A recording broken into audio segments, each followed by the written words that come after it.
Back up, now! Daniel Cole's voice cut through the coffee shop like a blade. The man in the expensive suit had been crowding the woman, telling her to smile, calling her names when she wouldn't. Now he was staring at Daniel, at the look in his eyes, the stance of someone who'd carried dying people out of burning buildings. The man left without another word.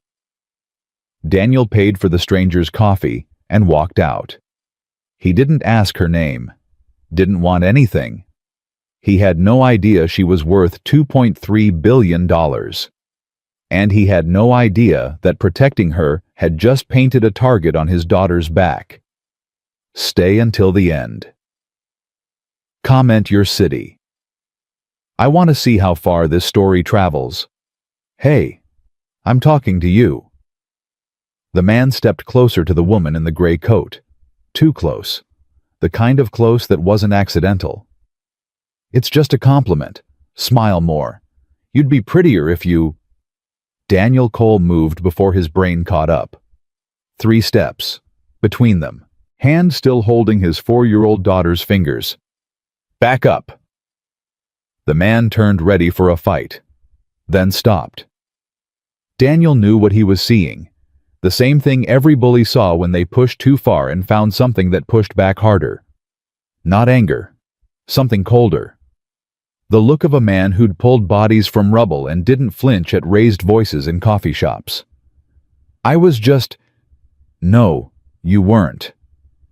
Daniel kept his voice flat. Conversational. You were harassing her because you thought no one would stop you. You were wrong. Now walk out that door and don't come back. The man's jaw worked. His eyes flicked to the watching crowd, the phones that might be recording the woman behind Daniel, who still hadn't said a word. Whatever, she's not even that hot. He left. The bell over the door chimed behind him. Daniel exhaled slowly and turned back to the counter. The barista was staring at him like he'd just defused a bomb. Large black coffee, Daniel said. Hot chocolate with extra marshmallows, and whatever she's having. He tilted his head toward the woman without looking at her. On me. You don't have to. Already did. He paid, collected his drinks, and headed for the exit. His daughter Emma skipped beside him, hot chocolate clutched in both hands, completely unbothered by what had just happened. Daddy, that man was mean. Yeah, sweetheart. Some people are. But you made him go away. That's what we do when someone's being mean. We stand up. Like superheroes. Something like that? Wait. The woman's voice stopped him at the door. Daniel turned. She was looking at him with an expression he couldn't read. Not gratitude exactly. Something more complicated. Assessment. Like she was trying to solve him. I'd like to know your name. Daniel. I'm Emma. His daughter waved hot chocolate sloshing dangerously. That's Mr. Whiskers. He's my bunny. He says your coat is shiny. Something cracked in the woman's professional mask. A tiny smile. Real, not performed. Hello, Emma. Hello, Mr. Whiskers. I'm Victoria. That's a princess name. So I've been told. Victoria's eyes moved back to Daniel. Thank you. That situation could have gotten worse. Anyone would have done it. No, they wouldn't have. She held his gaze for a moment longer than comfortable. Have a good day, Daniel. He nodded once and pushed through the door. That was supposed to be the end of it. 5:47 a.m. Same as yesterday. Same as every morning for 2 years. Daniel's alarm was set for 5:50. He never needed it. His body woke 3 minutes early every single day, trained by years of firefighting shifts and 18 months of sleeping next to a baby monitor, terrified that if he slept too deeply, something would go wrong. Something had already gone wrong. The worst thing. But his body hadn't gotten the memo. He lay still in the darkness, listening to Emma breathe through the monitor. In, out, in, out. Still alive. Still there. Still his. Some mornings confirming that was the only thing that got him vertical. Daniel swung his legs out of bed. Cold floor. Dark room. Another day to get through. The bathroom mirror showed him what he always saw. 38 years old. Gray spreading through brown hair. Lines carved around eyes that had seen too much. Not old, but worn. Like furniture that had been used hard and never refinished. He splashed water on his face and didn't look at the space where Rachel's things used to be. The empty medicine cabinet shelf. The hook where her robe had hung. 2 years. Some days it felt like yesterday. Some days it felt like another lifetime. Daddy! Emma stood in the kitchen doorway, blonde hair tangled, clutching Mr. Whiskers. Rachel's eyes looked out of her daughter's face, blue like summer. Some days that was a gift.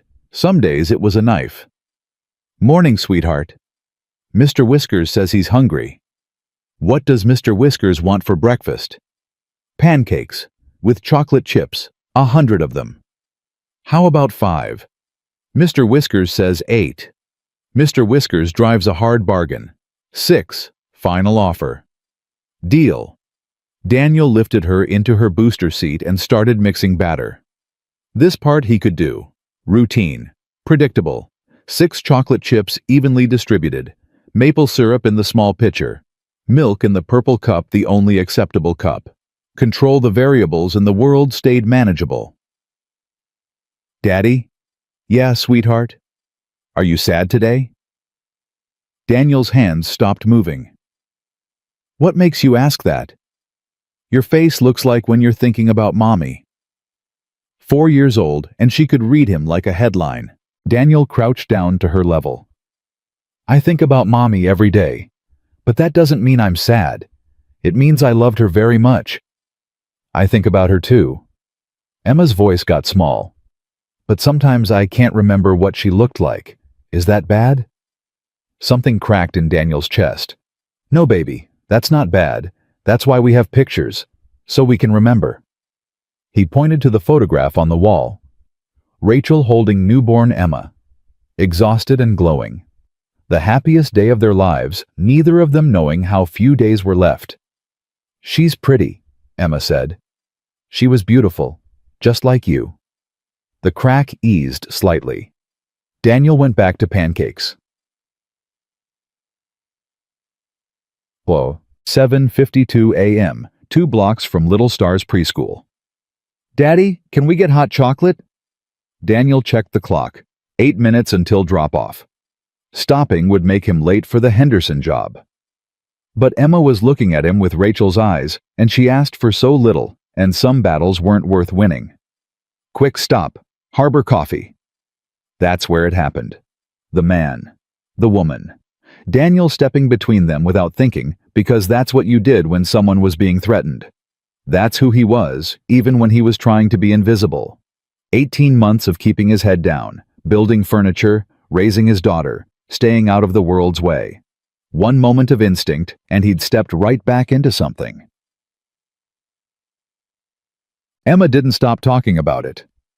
Daddy, that lady was really pretty, not like Mommy pretty different pretty, and her coat was so shiny. Mr. Whiskers liked her, he told me.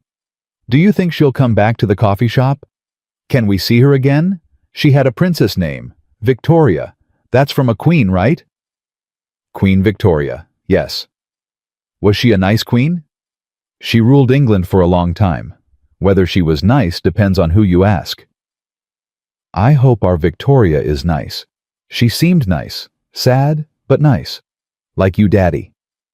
Daniel glanced in the rearview mirror. I'm not sad. You're a little sad. It's okay. I'm a little sad too sometimes. About Mommy. But then I remember she's watching from heaven, and I feel better. Do you think she watched you be brave today? I bet she was proud. Daniel's throat tightened. He didn't answer. Couldn't. Emma filled the silence easily. Mrs. Patterson says, I'm very good at sharing. I shared my crackers with Tyler, even though Tyler picks his nose. That's what heroes do. Share even when it's hard. Like you shared that lady's coffee. You're a hero, Daddy.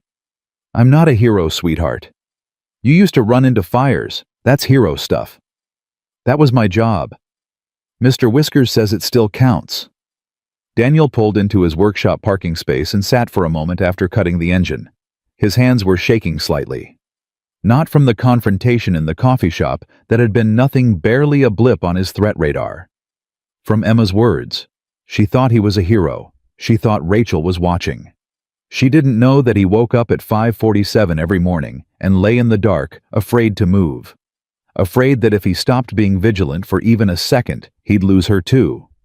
She didn't know that he'd stopped being a firefighter because after Rachel died, he couldn't face other people's tragedies when he hadn't been able to prevent his own.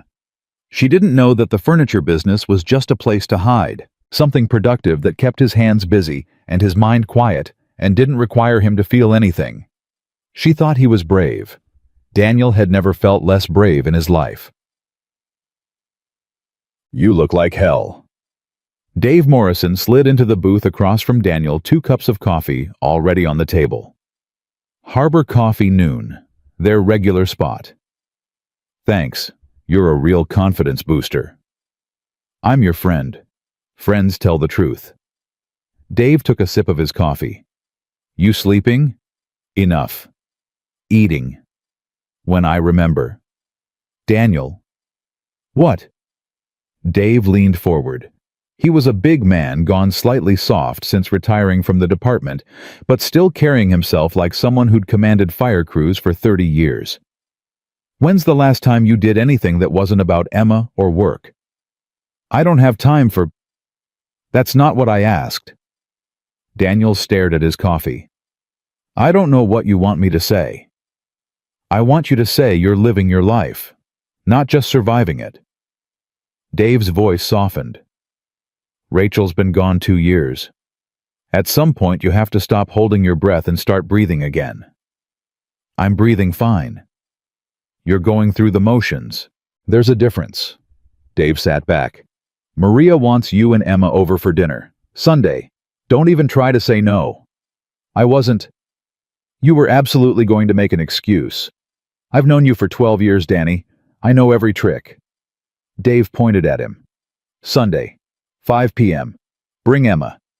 Let her see what family looks like beyond just the 2 of you." Daniel wanted to argue.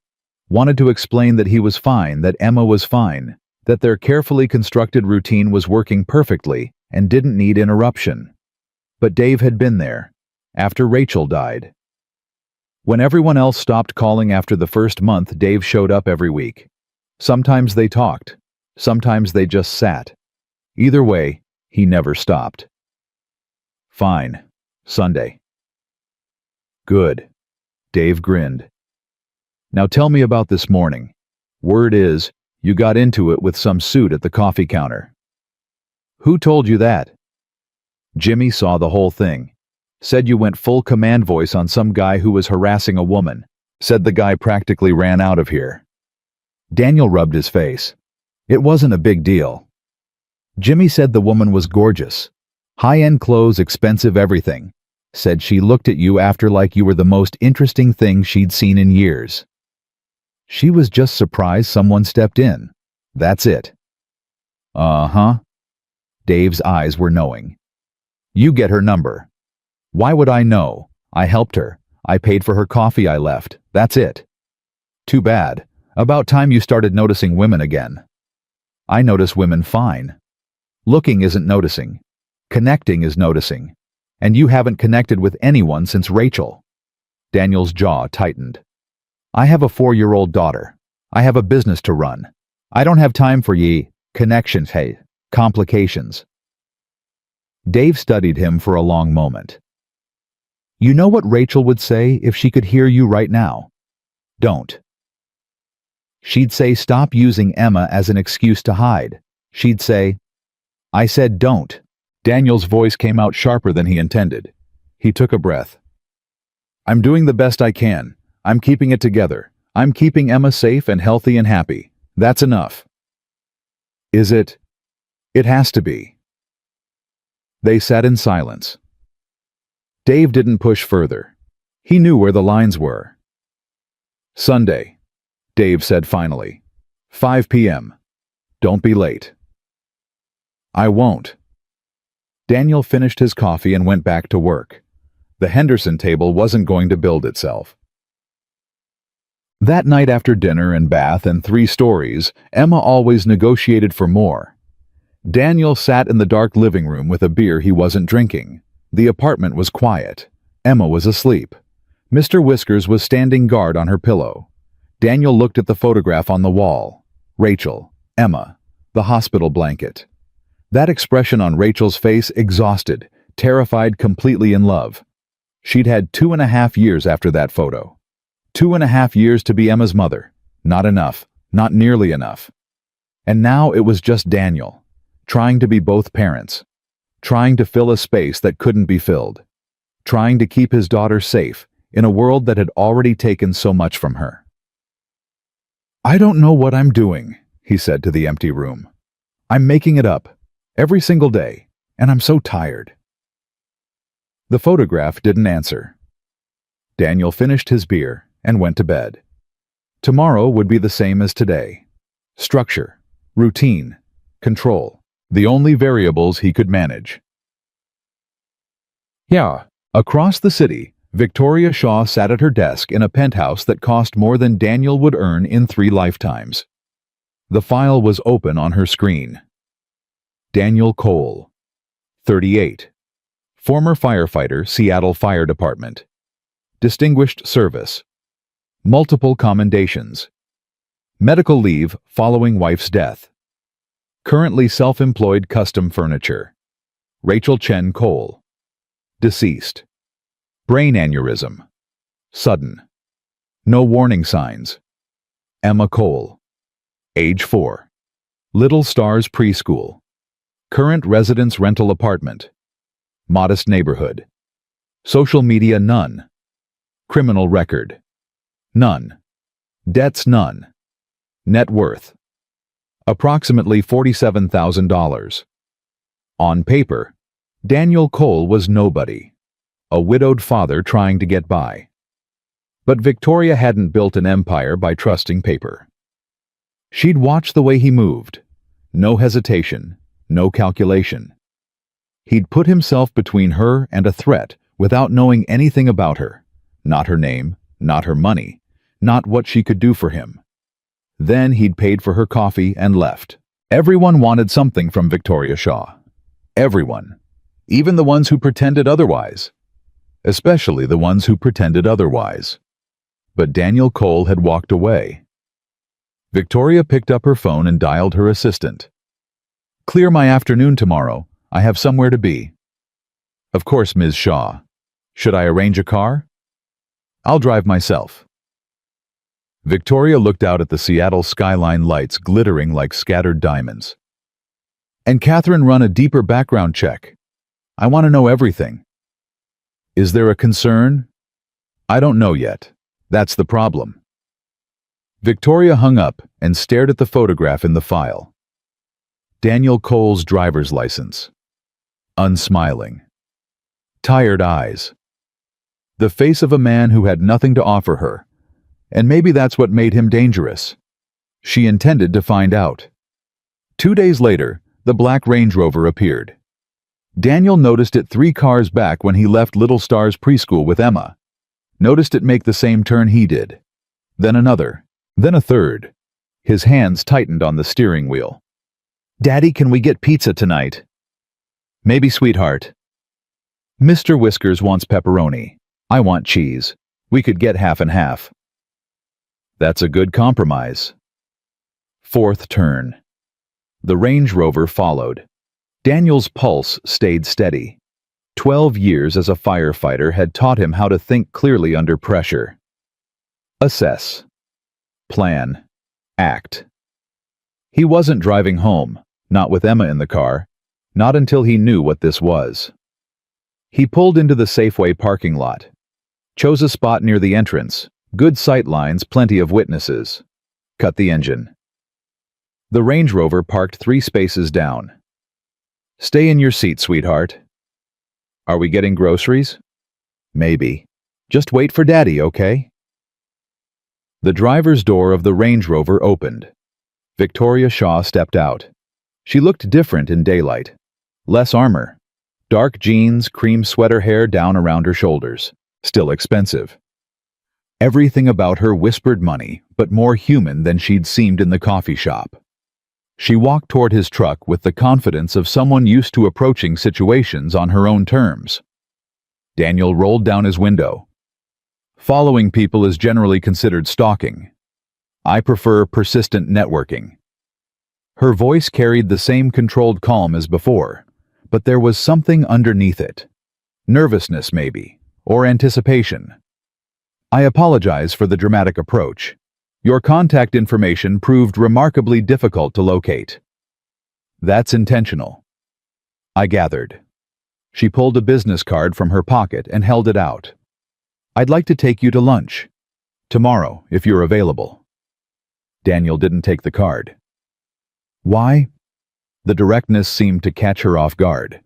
Most people probably didn't question Victoria Shaw's invitations. Because I'd like to know more about the man who helped me without expecting anything in return. You already know what you need to know. I saw someone in trouble, I stepped in, I left. That's it. No mystery to solve. I disagree. Daddy, is that the shiny coat lady? Emma's face appeared at the window, bright with recognition. Victoria's expression shifted immediately, the professional mask cracking to reveal something softer. Hello again, Emma. Hello, Mr. Whiskers. Hi.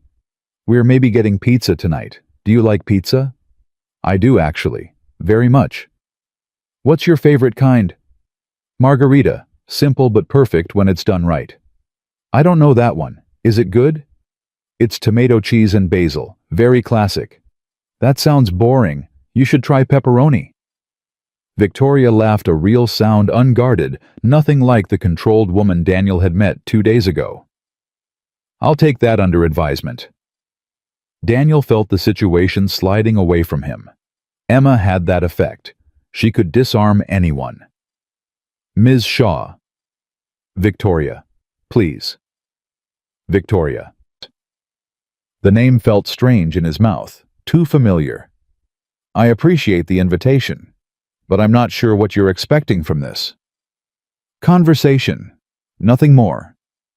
She extended the business card again. My direct number is on the back. Call me if you change your mind. This time, Daniel took it. Heavy cardstock. Embossed lettering.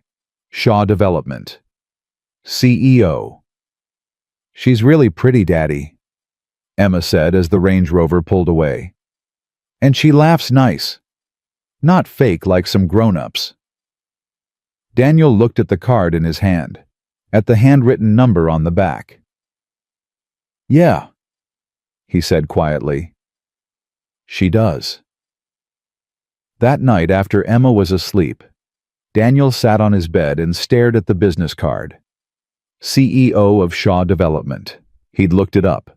Commercial real estate, office buildings, shopping centers, mixed-use developments across the Pacific Northwest. Net worth somewhere in the billions, according to Forbes. Billions, with a B. And she wanted to have lunch with him.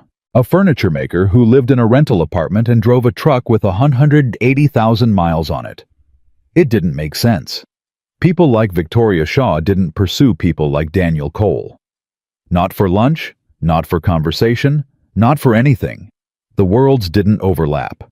Unless she wanted something.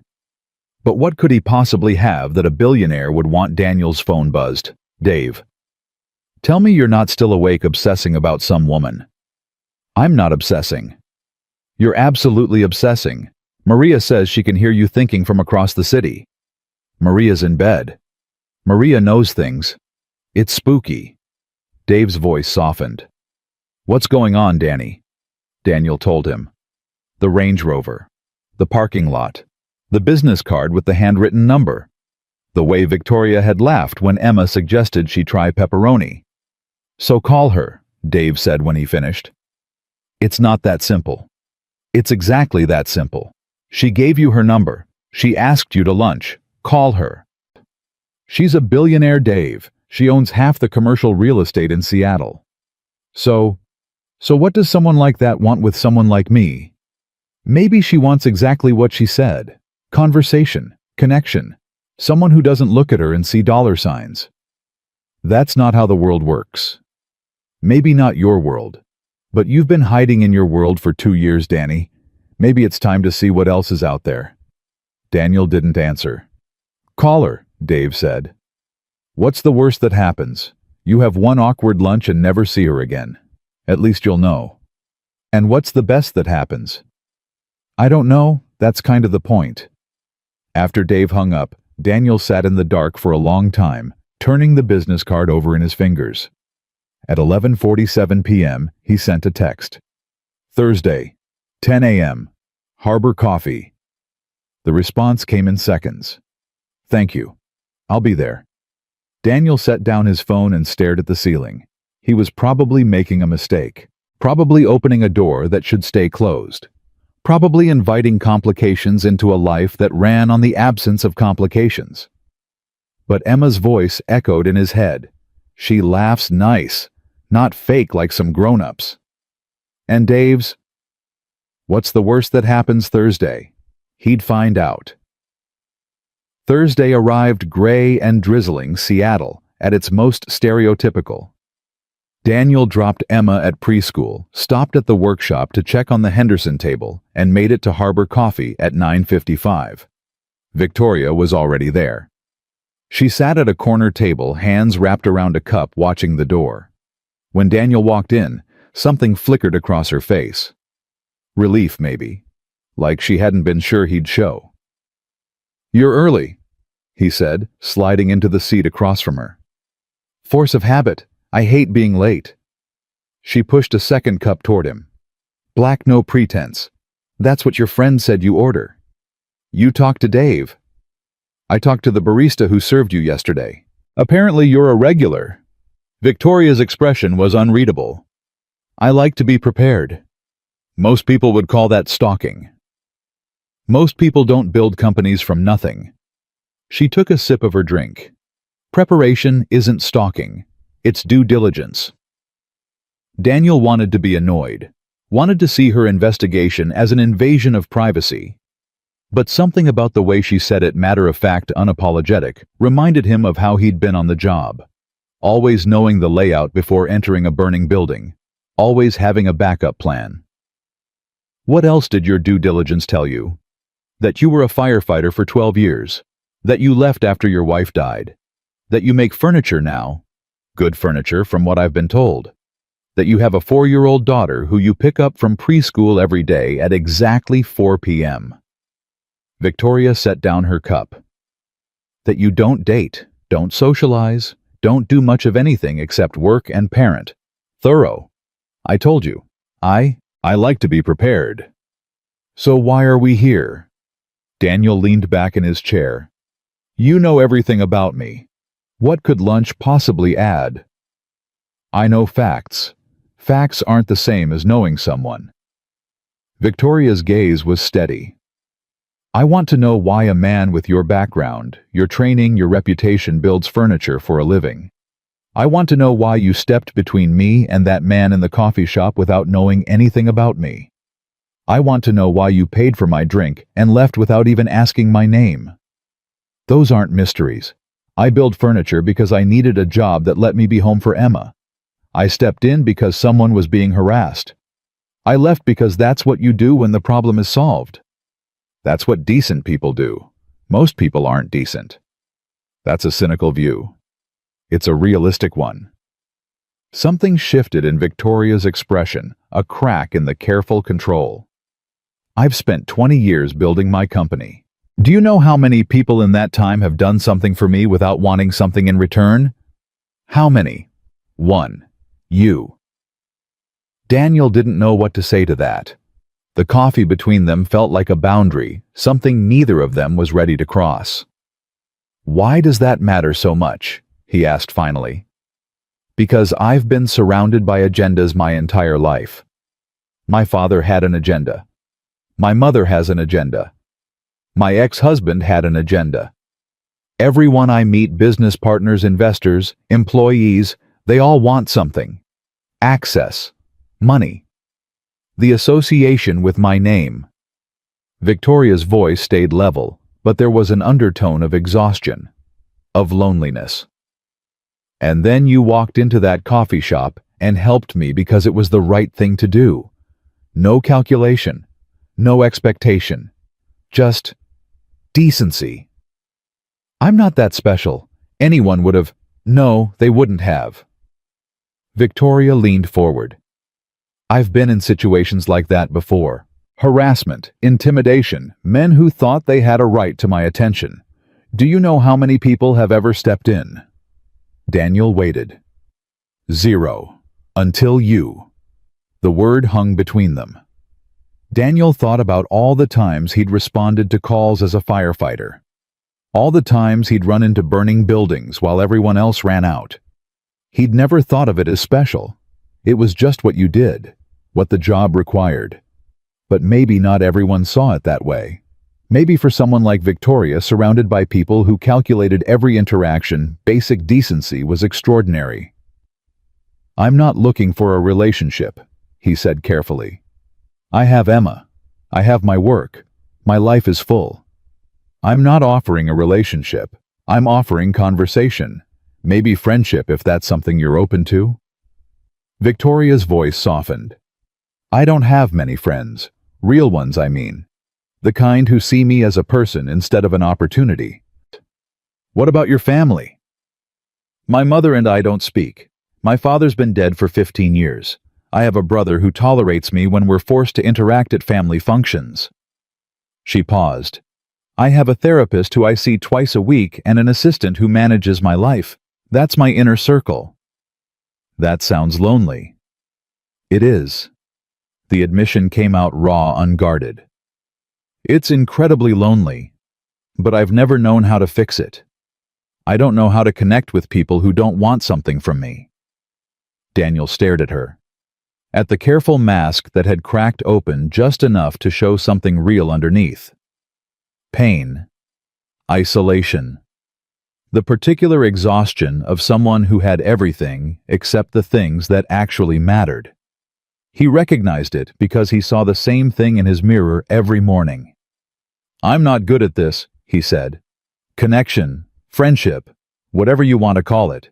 I spent 10 years running into fires and 2 years trying not to fall apart. I don't know how to be normal anymore. Maybe we could figure it out together. Victoria's eyes were fixed on his. No expectations, no agendas, just two people who are bad at connection trying to be slightly less bad at it. Daniel wanted to say no, wanted to protect his careful routine, his controlled life, the walls he'd built so carefully after Rachel died.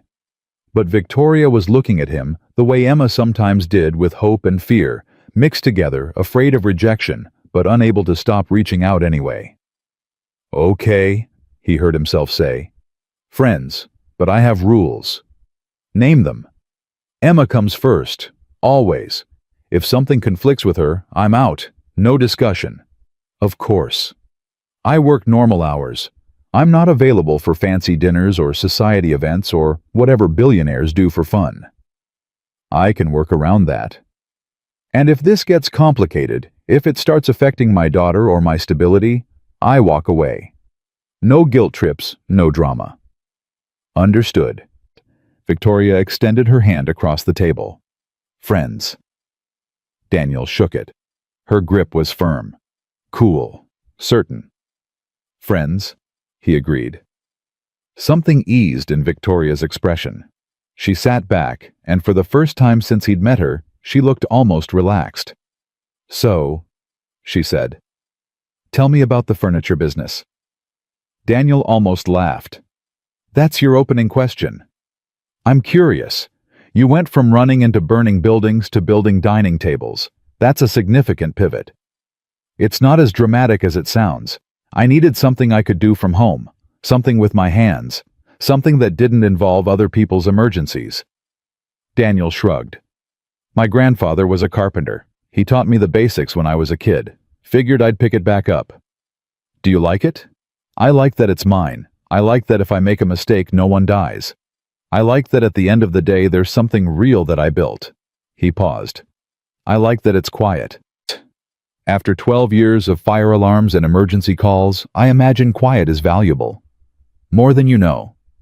Victoria nodded slowly. I understand that. The appeal of control, of building something you can predict. Is that what your company is for you? Sometimes. Other times it feels like a monster I created that's now running my life instead of the other way around. She smiled wryly. But that's probably a conversation for another day. They talked for an hour, then another. The lunch crowd came and went around them. Daniel found himself saying things he hadn't said out loud in years about Rachel, about the night she died, about the numb months afterward when he'd moved through life like a ghost. Victoria listened, really listened. Not with the professional attention of someone calculating angles, but with the focused presence of someone who understood what it meant to carry invisible weight. And she shared things too. The father who'd told her she'd never amount to anything. The marriage at 25 to a man her family approved of. The divorce at 27, when she realized she'd rather be alone than invisible. The years of building and fighting and proving until she looked up one day and realized she'd won, but she'd won alone. I should go, Daniel said, finally checking his watch. I have to pick up Emma. Of course. Victoria stood smoothing her sweater. Thank you for this. For giving me a chance. Don't make me regret it. I'll do my best. They walked out together. At the door, Victoria paused. Same time next week. Daniel hesitated, then nodded. Same time next week. 3 weeks passed. Coffee became lunch. Lunch became dinner early, casual at places where no one would recognize Victoria Shaw and wonder why she was eating with a furniture maker. Emma met Victoria again, this time at a park near Daniel's apartment. She'd approved immediately, declaring Victoria nice but serious, and demanding to know if she could do cartwheels. Victoria could not, but she tried anyway, and Emma's delighted laughter at the failed attempt was the first genuine joy Daniel had heard from her in months. Things were good. Careful, controlled, but good. Then the social worker appeared. Daniel was picking up Emma from Little Stars when a woman in a gray suit approached. Tired eyes. Clipboard. The particular expression of someone delivering bad news. Mr. Cole, I'm Patricia Rodriguez from Child Protective Services. I need to speak with you about your daughter. Daniel's blood went cold. Is something wrong? We received a complaint, anonymous, regarding Emma's welfare. Ms. Rodriguez's voice was neutral, professional. We're required to investigate all complaints. Could we schedule a home visit? A complaint about what? I can't discuss details until we've conducted our assessment. Standard procedure.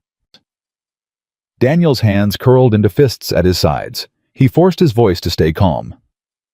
Thursday, 4 p.m. That works. Please have documentation ready, pay stubs, Emma's medical records, proof of housing, standard procedure. She left. Daniel stood frozen in the preschool parking lot, mind racing. A complaint. Anonymous. About Emma. Who would file a complaint, and about what? He kept their apartment clean. Emma was healthy, happy, never missed a doctor's appointment. He was doing everything right. Unless... the man from the coffee shop. The one he'd confronted. Cold certainty settled in Daniel's gut. This was retaliation. It had to be. That night after Emma was asleep, Daniel called Victoria. She answered on the second ring. Daniel, is everything okay? No.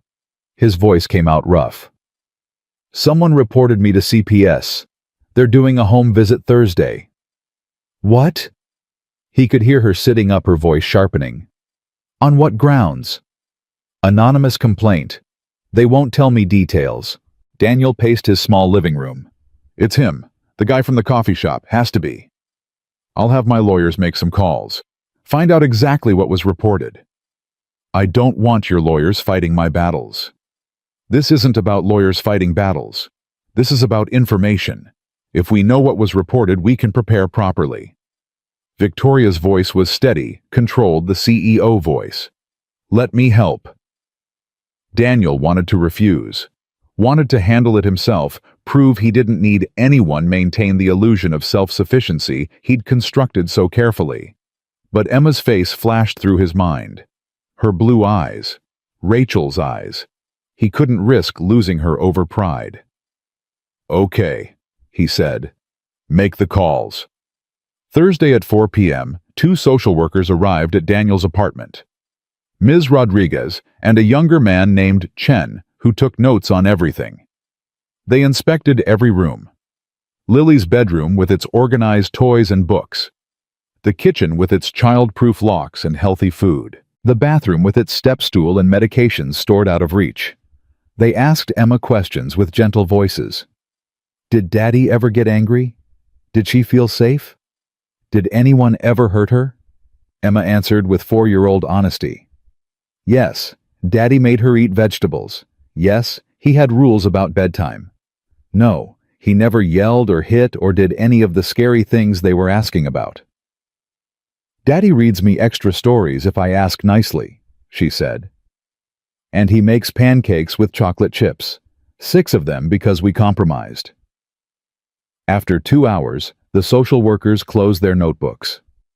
Mr. Cole, Ms. Rodriguez said, I'm going to be direct.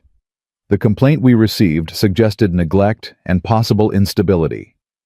What I've seen is a single father doing an exemplary job. Your home is safe, Emma is healthy and clearly bonded with you. I see no evidence of the concerns raised. Daniel felt something loosen in his chest. So it's done. We'll file our report recommending no further action. The complaint stays on file, but unless new concerns are raised, this matter is closed. She stood offering her hand. For what it's worth, you're doing a great job. Lily is lucky to have you. After they left, Daniel sat on the couch and pulled Emma into his lap. His hands were shaking. Daddy, are you okay? Yeah, sweetheart. I'm okay. Those people asked a lot of questions. They just wanted to make sure you're happy and safe. I am happy and safe. Emma nestled against his chest. You always keep me safe. That's your job. The simple faith in her voice cracked something open in Daniel's chest.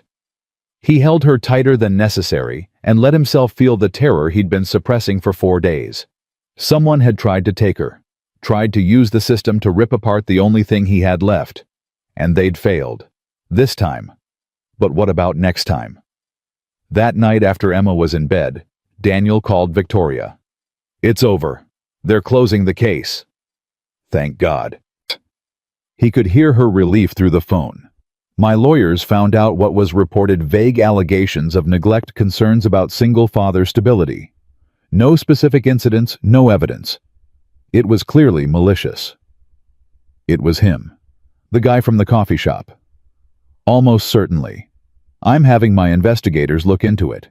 If we can prove it was a false report, he can be prosecuted. Daniel leaned back against the couch, exhausted. I should be thanking you. Instead, I just feel angry. You have every right to be angry. Someone tried to weaponize the system against you because you stood up for me. Victoria's voice tightened. This is my fault. No, it is. If you hadn't helped me, he never would have targeted you. And if I hadn't helped you, he would have kept harassing you. I made a choice. I'd make the same one again. Silence on the line. Then Victoria said quietly, Can I come over? Daniel looked at the clock. 9:47 p.m. Emma was asleep. Yeah, he said. Come over. Victoria arrived in 15 minutes. No makeup, hair pulled back, wearing clothes that probably still cost more than his monthly rent, but somehow made her look more human than he'd ever seen her. She stood in his doorway, uncertain for the first time since he'd known her. Hi. Hi. Daniel stepped back to let her in. Emma's asleep. I figured. Victoria moved into the living room, her eyes taking in everything, the second-hand furniture, the photos on the wall, the small kingdom of toys in the corner. You've built something good here. It's not much. It's a home. That's more than I've ever had. Daniel watched her looking at the photograph of Rachel and Emma. Something in his chest ached. She was beautiful, Victoria said quietly. She was everything. Do you still love her? Every day. Daniel moved to stand beside her. But differently now. Less like a wound and more like a scar. Something that's part of me, but doesn't hurt the same way anymore. Victoria nodded slowly. I need to tell you something, and I need you to let me finish before you respond. Okay. She turned to face him, and Daniel saw something in her expression he hadn't seen before. Vulnerability. Real, unguarded vulnerability. I care about you, she said. More than I intended. More than is probably smart, given how different our lives are. She took a breath. I know we said friends. I know you have Emma to think about, and a life you're trying to keep stable. But I can't keep pretending I don't feel what I feel. You deserve honesty, and I'm tired of performing. Daniel's heart was pounding. Victoria. I'm not asking you to feel the same way. I'm not asking for anything. I just needed you to know. Because you've been honest with me about everything, and I owe you the same. The words hung in the air between them. Daniel thought about all the reasons he should step back. The wealth gap, the lifestyle difference, the risk of letting someone into the carefully protected world he'd built for Emma. But he also thought about the past month, the conversations, the way Victoria had tried to do cartwheels in the park, the look on her face when Emma laughed. I care about you too, he said, and it scares me. Victoria's eyes widened slightly. It scares you. The last time I loved someone, I lost her, and I barely survived it. Daniel's voice roughened. I can't go through that again. I can't put Emma through that again. I'm not asking you to. I know, but that's where my head goes. Every time I start to feel something, all I can think about is how much it's going to hurt when it ends. Victoria was quiet for a moment. Then she reached out and took his hand. What if it doesn't end? Everything ends. Maybe, but that doesn't mean it's not worth starting. Her grip tightened. I'm not asking for promises, Daniel. I'm asking for a chance to see where this goes, to build something real, even if it's scary, even if neither of us knows what we're doing. Daniel looked at their joined hands, at this woman who had everything except the things that actually mattered, who had tracked him down and persisted and cracked herself open in ways that probably terrified her as much as they terrified him. Okay, he said. Okay. We'll try. See where this goes. He met her eyes. But we go slow, and Emma has to be okay with it. She gets a vote. Victoria's smile was brighter than he'd ever seen it. She gets a vote. And if it doesn't work, then we tried. That's more than most people ever do. Daniel pulled her closer. She came willingly, fitting against him like something that had always been meant to be there. I'm terrified, he admitted. So am I. Victoria's voice was muffled against his shoulder. But I think that means it matters. Yeah, Daniel said quietly, holding the first person he'd let this close in 2 years. I think it does. The weeks that followed moved faster than Daniel expected. Victoria started appearing at unexpected moments. Coffee at the workshop on her way to morning meetings. Texts during the day. Photos of terrible corporate art with sarcastic commentary that made Daniel laugh out loud. Showing up at Little Star's pickup with the excuse that she'd been in the neighborhood and thought Emma might want ice cream. Emma, for her part, had decided Victoria was worth keeping. Daddy, when is Victoria coming over again? She was here yesterday, sweetheart. But that was forever ago. It was 18 hours ago. That's basically forever. Daniel couldn't argue with 4-year-old logic, and the truth was, he'd started looking forward to Victoria's appearances too. The way she fit into their routine without trying to change it. The way she asked Emma's opinions about things and actually listened to the answers. The way she looked at him when she thought he wasn't watching. 3 weeks after that night in his living room, Victoria called with tension threading through her voice. I need a favor. It's significant, and you can absolutely say no. Daniel was helping Emma with a puzzle depicting farm animals in increasingly improbable situations. What kind of favor? My family has an annual charity gala this Saturday. It's a command performance for anyone with the Shaw name. I could skip it, but there are business reasons I need to attend." She paused, taking a measured breath. "I'd like you to come with me. As my date." The word hung in the air. Date. Crystallizing something they'd both been carefully not naming. Victoria. "I know what you're going to say. Too public, too much, too fast. And you're probably right." Her voice carried an edge he hadn't heard before. "But my mother called today to inform me that she's arranged for her colleague's son to be my escort. Preston Whitmore, hedge fund manager. Thinks cryptocurrency is a personality trait." "Your mother arranged a date for you. Welcome to my family." The bitterness was sharp. "I'm 41 years old, and she's still trying to set me up with men she deems appropriate. And I'm so tired of appropriate Daniel. I want to walk into that gala with someone who actually sees me as a person instead of a business opportunity." Daniel rubbed his face. "What does this gala involve? 3 hours of pretending to care about people I don't like. Making conversation about portfolios and vacation homes. Enduring scrutiny from my family, who will absolutely judge every aspect of you." She laughed, but it was hollow. "I'm really selling this, aren't I?" "You're being honest. I appreciate that." "So is that a no?" Daniel glanced at Emma, who was studiously fitting a pig into a space clearly designed for a cow. "What about Emma?" "I already checked with Dave. His wife Maria said she'd watch her for the evening." The fact that Victoria had thought through the logistics before asking said something about how well she'd learned his priorities. It also made saying no significantly harder. "These people you're talking about," Daniel said slowly. "Your family. They're going to take one look at me and see exactly what I am. A furniture maker who doesn't belong in their world." "Good. Let them." Victoria.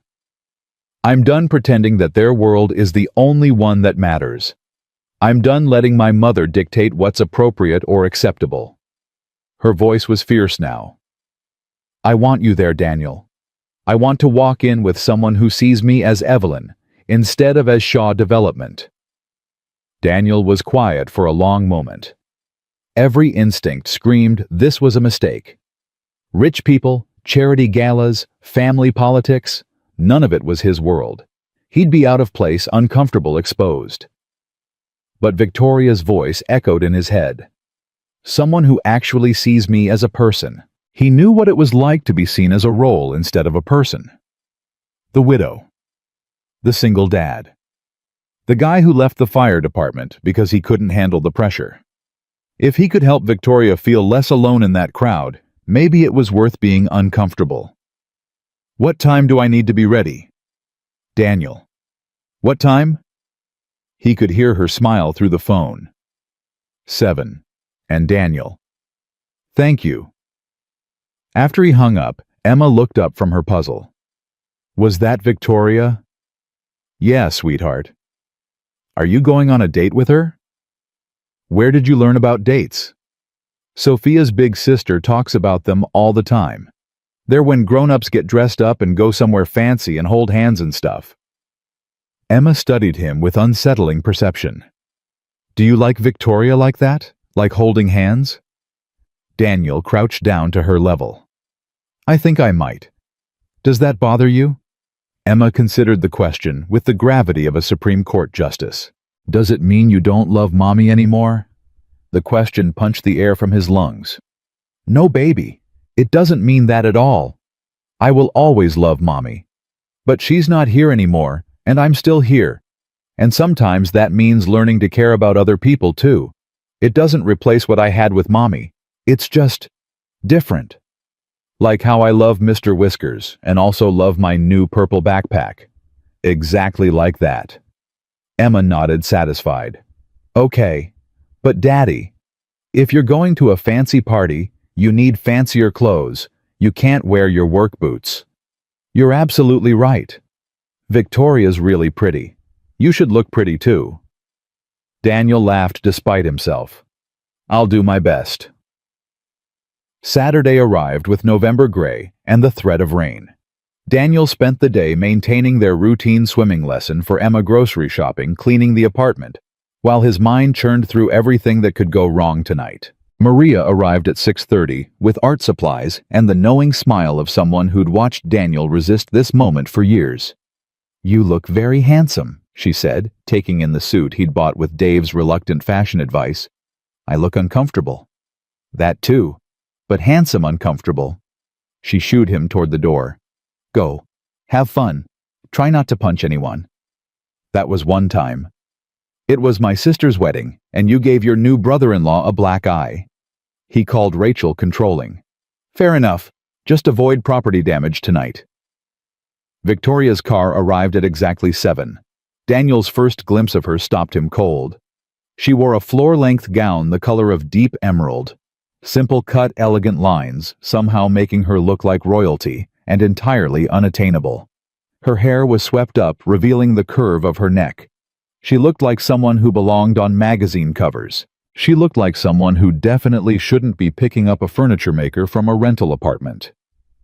"You're staring," Victoria said, but she was smiling. "You're stunning. You clean up pretty well yourself." She took in his suit with obvious appreciation. "Ready to face the lions?" "Not remotely. Let's go anyway." The drive to the gala gave Victoria time to brief him on the people they'd encounter. Her mother, Catherine Shaw, a woman who'd built her identity around her late husband's legacy and her own social standing. Her younger brother, Marcus, who ran the family's original real estate holdings and resented Victoria's greater success. Various cousins and business associates who would view Daniel's presence as either amusing or threatening. "I should warn you," Victoria said as they approached the venue. "My mother is going to try to make you feel small.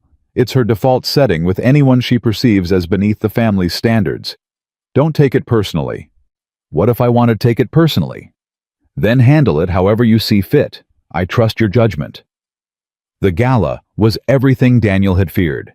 Crystal chandeliers, ice sculptures, champagne that probably cost more than his monthly rent, people in expensive clothes speaking in careful phrases, assessing each other with surgical precision. Victoria navigated it with practiced ease, introducing Daniel simply as her date, offering no additional context, forcing people to either accept his presence or reveal their own prejudices. Most chose politeness over honesty. The questions about what he did for a living delivered with condescension. The comments about how nice it must be for Victoria to spend time with someone outside her usual circles. Daniel endured it because Victoria stood beside him, her hand occasionally finding his arm in silent support. They'd been there an hour when a woman cut through the crowd toward them. She moved with purpose, wearing her wealth like armor and her disapproval like a weapon. "Evelyn," Catherine Shaw's voice was cultured and cold. "I see you've brought a guest. How unexpected." "Mother, this is Daniel Cole. Daniel, my mother, Catherine Shaw." Daniel extended his hand. Catherine accepted it with fractional hesitation. "Mrs. Shaw, thank you for having me." "I wasn't aware I had a choice in the matter." She turned to Victoria. "Preston is here. He's been asking about you." "How unfortunate for Preston." "Evelyn, don't be difficult. Preston is a suitable match. Well-educated, excellent family, significant portfolio." "I'm not a corporate merger, Mother. I don't require a suitable match." Catherine's expression tightened. She looked at Daniel with undisguised assessment. "What is it you do, Mr. Cole?" "I build furniture." "How rustic." The word dripped with contempt. "And how did you meet my daughter?" "I helped her when someone was harassing her in a coffee shop." "Ah, you're that one." Catherine's tone suggested she'd heard the story and dismissed it. "How very gallant of you. And now you're dating her.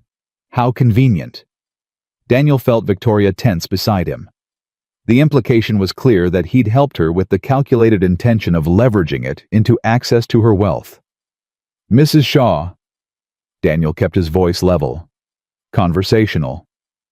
"I understand why you might think that.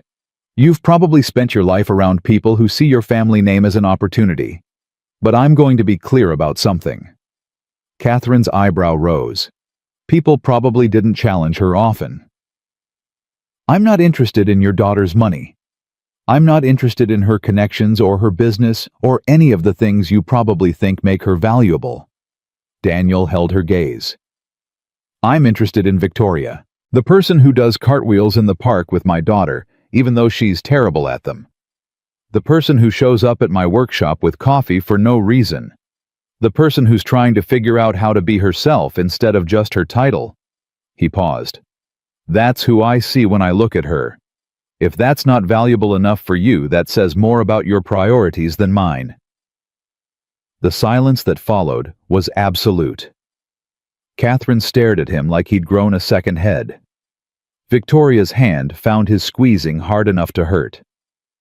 Well, Catherine said, finally, ice crystallizing in her voice. How very articulate. Evelyn, we need to discuss the Foundation Board nominations. Excuse us, Mr. Cole. She turned and walked away, clearly expecting Victoria to follow. Victoria didn't move. I should go talk to her, Victoria said quietly. Damage control. You don't have to. I know. But if I don't, she'll make this evening miserable for everyone. She leaned in and kissed his cheek, quick, almost defiant. A public claim. I'll be back in 10 minutes. Don't let anyone intimidate you. Wouldn't dream of it. Daniel watched her navigate through the crowd, then made his way toward the bar. He needed something stronger than champagne. He was waiting for his bourbon when a man about his age approached. Similar build expensive suit expression that suggested he found the whole situation amusing. That was spectacular. The man ordered a scotch. Catherine Shaw doesn't get challenged often. I think you might have actually rattled her. Wasn't my intention. Makes it better. He extended his hand. Marcus Shaw, Victoria's brother. Daniel shook it warily. Daniel Cole. I know. You're all Mother's been talking about for the past week. The furniture maker who's corrupting her daughter. Marcus grinned. I like you already. You don't know me. No, but I know my sister. And I've never seen her bring anyone to one of these events. Ever. She must really like you. The feeling's mutual. Good. Because Victoria deserves someone who sees her as more than a trophy or a business opportunity. Marcus's expression sobered. She spent her whole life trying to prove she was more than our father's legacy. Built an empire that makes his holdings look like a lemonade stand, and our mother still treats her like a disappointment. Why are you telling me this? Because if you hurt her, I'll make your life extremely unpleasant. I have resources and a vindictive streak. Marcus smiled.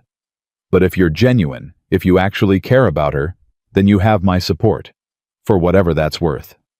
Daniel studied him, seeing something familiar in the protective stance. You love your sister. She's the only member of this family worth a damn, including me. Marcus raised his glass. To people who see past the packaging. Victoria returned 20 minutes later, her expression carefully neutral in a way that told Daniel the conversation with her mother had been exactly as awful as expected.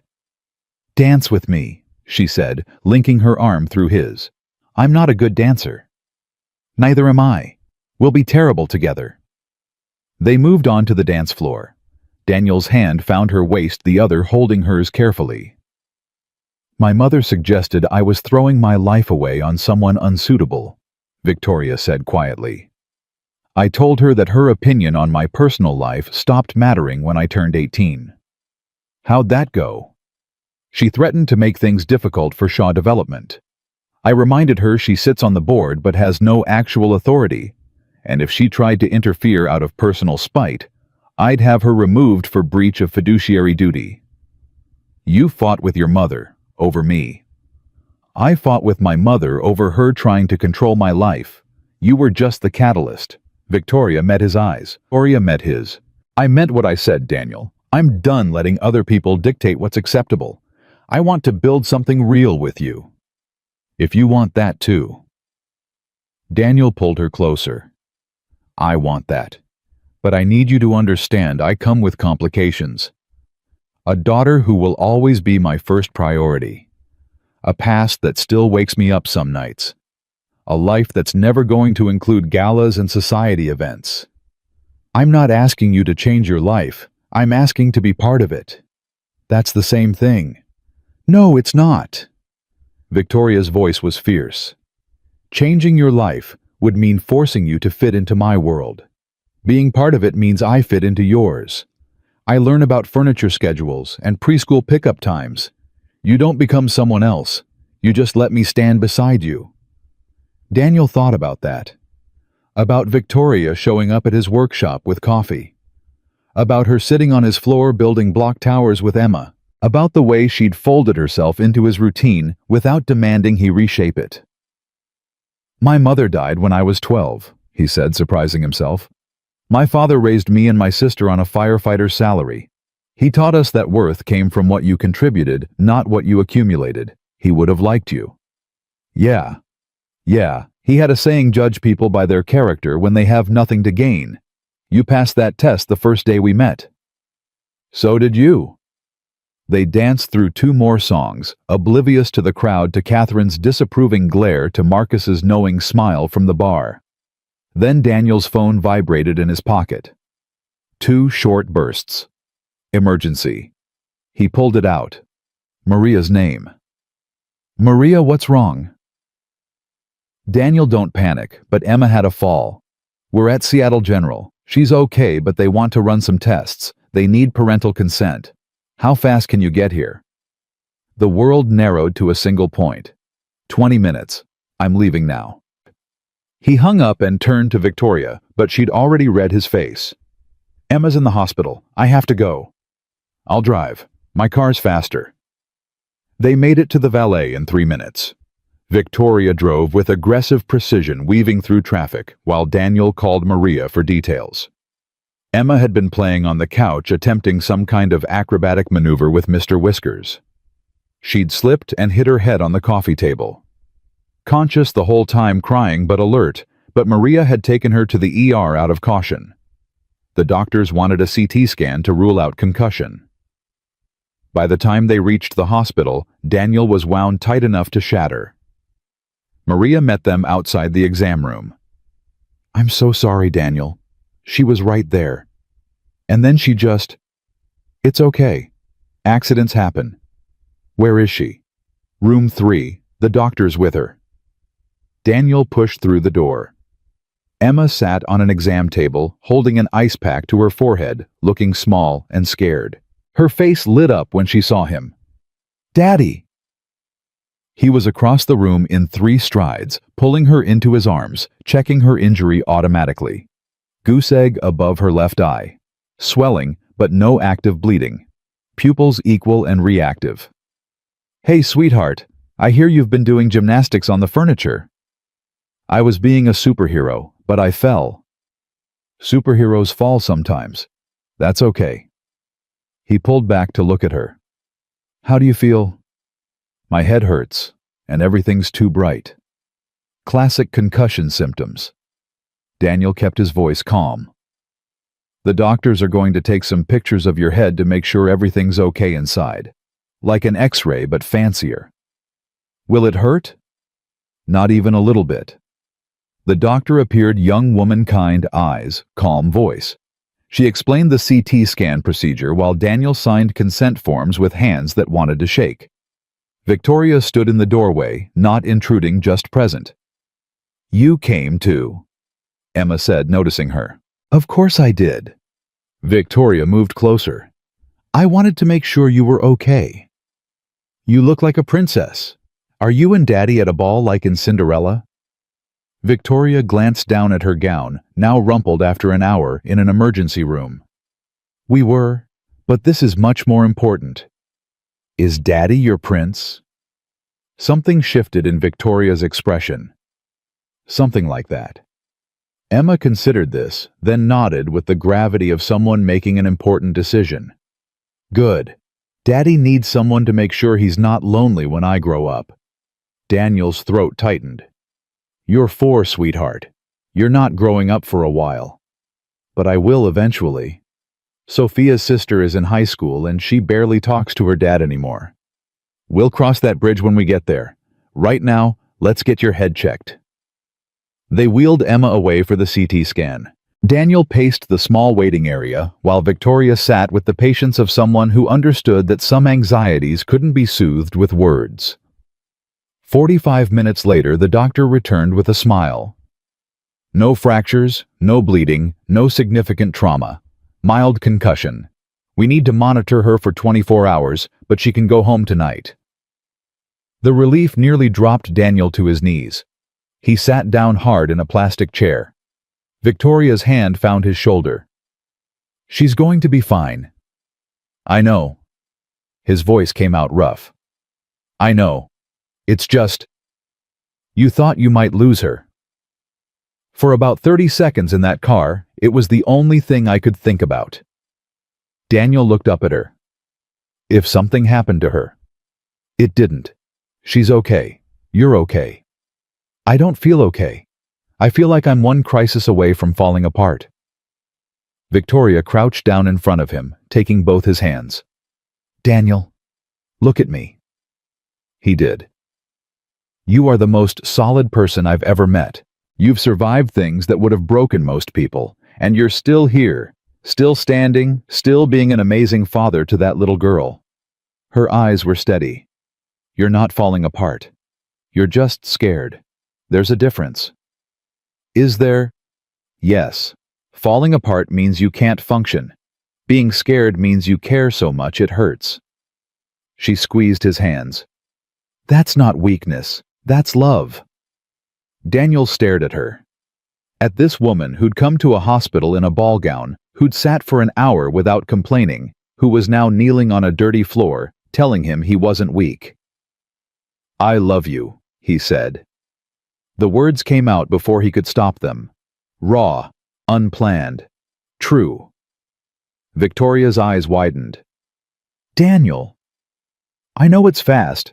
I know we said we'd take things slow.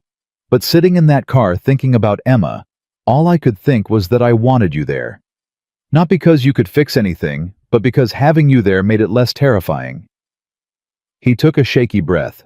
I love you, Victoria. And it scares me more than any fire I ever walked into. For a long moment, she didn't respond. Then she leaned forward and kissed him. Not gentle, not tentative. The kind of kiss that said everything words couldn't. I love you too, she whispered against his mouth. I have for weeks. I was just afraid to say it. Afraid of what? That you'd run. That it would be too much, too fast. She pulled back, tears tracking down her cheeks. I've never had this before. Someone who sees me as just me. Someone who doesn't want anything except to be with me. I want everything with you. Then you have it. Whatever we're building, wherever this goes, I'm in. All the way. Daniel pulled her into his arms and held on. In a hospital waiting room, still wearing formal clothes, both of them running on adrenaline and fear, and something that felt suspiciously like hope. The discharge nurse found them like that 20 minutes later. Emma was ready to go home. She bounced out of the exam room with the resilience of childhood, apparently unfazed by her adventure. Daddy, they gave me a sticker. It has a dinosaur on it, and the machine made funny noises, but it didn't hurt at all. That's great, sweetheart. Ready to go home. Yes, Mr. Whiskers is probably worried. Can Victoria come too? Daniel looked at Victoria. She looked back. I'd like that, Victoria said. If it's okay with your daddy. It's okay with me. The drive home was quiet. Emma dozed in the back seat despite Daniel's periodic checks. Victoria drove with the same focused precision as before, but something had shifted between them. The walls were down. The pretense was gone. At the apartment, Daniel carried Emma inside and put her to bed. Mr. Whiskers was returned to his place of honor. The dinosaur sticker was applied to the headboard. Stay, Emma murmured as Daniel tucked her in.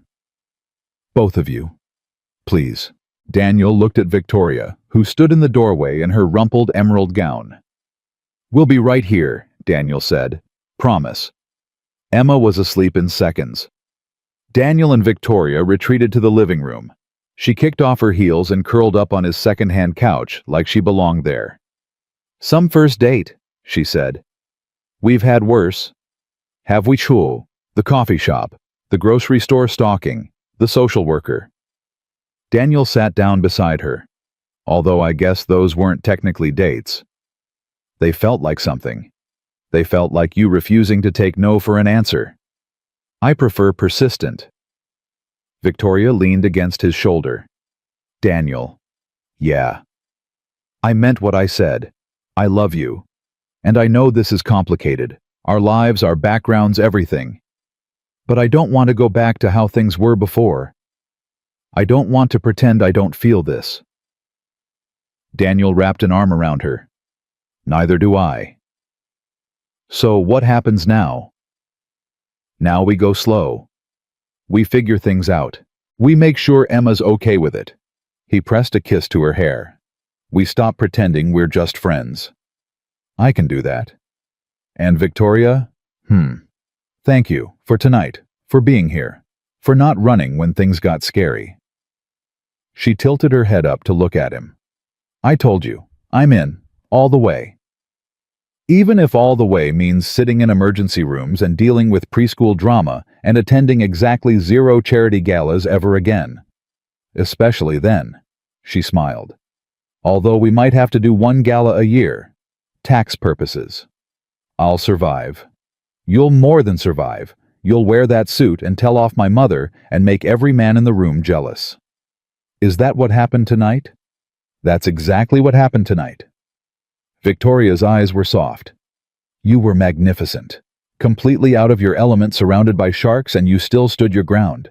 For me. That's what you do for people you love. Most people don't. That's what makes you different. Daniel thought about everything that had happened since that morning in the coffee shop. The confrontation, the pursuit, the slow, careful building of something real. Tonight's chaos and terror and confession. And somehow, through all of it, Victoria had stayed. Had shown up, had chosen him not despite his complications, but alongside them. "I'm glad you're stubborn," he said. "I'm glad you eventually stopped running. I'm glad Emma likes you. I'm glad Mr. Whiskers approves." Daniel laughed, and the sound released something that had been knotted in his chest since the phone call. Since long before the phone call, if he was honest. Since Rachel. Since the day he'd stopped believing good things could happen to him. But Victoria was here. Emma was safe. And for the first time in 2 years, Daniel let himself imagine a future that included more than just surviving. "Stay tonight," he said. "Not, I mean the couch. Or I can take the couch. I'll stay." Victoria cut off his awkward fumbling. "I'll take the couch. And tomorrow we can figure out what comes next." "Tomorrow." Daniel agreed. He found her a t-shirt and blanket. Made sure the coffee maker was set for morning. Checked on Emma one more time, still sleeping, still safe, dinosaur sticker gleaming in the nightlight. When he finally lay down in his own bed, exhaustion hit like a wave. But underneath it was something else. Something warm and unfamiliar. Hope. Terrifying, wonderful hope. And in the living room, curled up on a second-hand couch in a borrowed t-shirt, Victoria Shaw, billionaire, CEO, Forbes-listed power broker, fell asleep with a smile on her face, dreaming of block towers and chocolate chip pancakes and a future she'd never known she wanted until a furniture maker stepped between her and a bully in a coffee shop. The morning after the gala, Daniel woke to the smell of coffee and the sound of his daughter's laughter. He lay still for a moment, disoriented. The laughter was normal. Emma laughed most mornings, usually at something Mr. Whiskers had allegedly said, but the coffee smell was different, richer, not from his ancient machine. Then he remembered, Victoria, the hospital, the confession. He got up and walked to the kitchen. Victoria stood at the stove in his old Seattle Fire Department t-shirt, hair loose and tangled, attempting to flip a pancake. Emma sat at the table in her pajamas, providing commentary. "You have to wait until the bubbles pop." Emma said with the authority of someone who had watched her father do this 1,000 times. Daddy says that's how you know. The bubbles popped 3 minutes ago. I think I waited too long. It's okay. Daddy burns them sometimes too. I do not burn them sometimes, Daniel said from the doorway. Both of them turned. Emma's face lit up. Daddy, Victoria's making pancakes, but she's not very good at it. I'm hearing that. Daniel moved into the kitchen, his eyes finding Victoria's. She looked uncertain, vulnerable in a way he rarely saw. You stayed. You asked me to. I meant it. Good. She smiled, and something in Daniel's chest eased. Because I definitely burned these pancakes, and I need someone to eat them so Emma doesn't have to suffer alone. Breakfast was chaos. The pancakes were indeed burned on one side, but Emma declared them special and ate 3. Victoria learned that there was a specific way the syrup had to be poured in a spiral pattern, never straight, and that Mr. Whiskers required his own place setting even though he didn't eat. Daniel watched them together. His daughter and this woman who 3 months ago had been a stranger in a coffee shop. Now Victoria was sitting at his kitchen table wearing his shirt arguing with a 4-year-old about whether bunnies preferred honey or maple syrup. Daddy, Victoria says bunnies like honey better, but Mr. Whiskers told me he likes maple syrup. Who's right? I think Mr. Whiskers knows his own preferences. Ha! Emma pointed at Victoria triumphantly. Maple syrup. I stand corrected. Victoria raised her hands in surrender. Mr. Whiskers is the authority. After breakfast, Victoria insisted on helping clean up despite Daniel's protests that she should rest. They stood side by side at the sink washing dishes like it was something they'd done 100 times before. I should go, Victoria said quietly. Let you two have your day. And I should probably change out of last night's dress at some point. Or you could stay. Victoria paused, a soapy plate in her hands. Daniel. I'm serious. Emma has swimming lessons this afternoon, then we were going to hit the park. You could come, if you want. In a ball gown. I might have some sweatpants that fit you, approximately. Victoria laughed. The CEO of Shaw Development in borrowed sweatpants at a public park. My mother would have an aneurysm.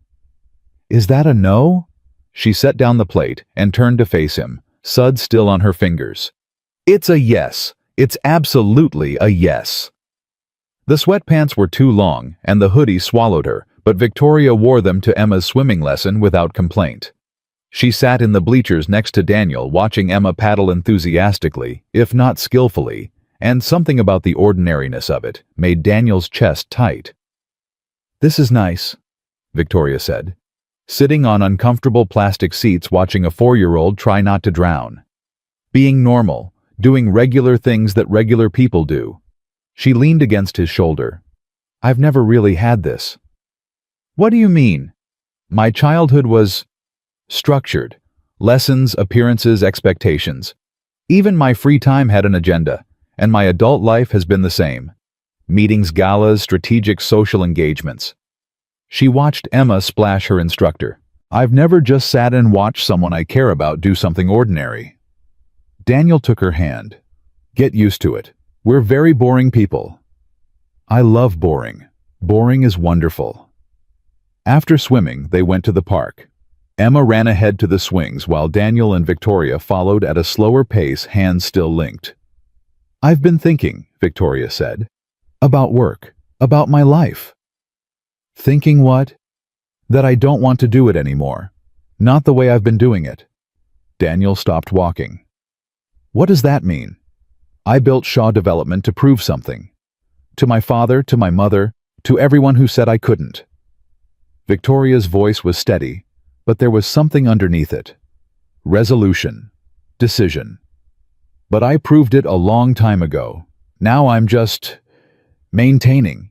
Running an empire because I built it, not because it fulfills me. What would fulfill you? This. She gestured at the park. At Emma on the swings, at their joined hands. Being present, having time for things that aren't strategic or profitable, being Evelyn instead of Shaw Development. So what are you going to do? I'm restructuring, promoting my COO to CEO, stepping back to board chair, still involved, still influential, but not consumed by it every waking moment. She met his eyes. I want time to figure out what kind of life I actually want, and I want to figure it out with you. Daniel stared at her. Victoria, you're talking about changing your entire life.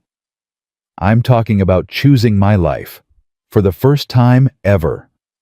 Her grip on his hand tightened. Is that okay with you?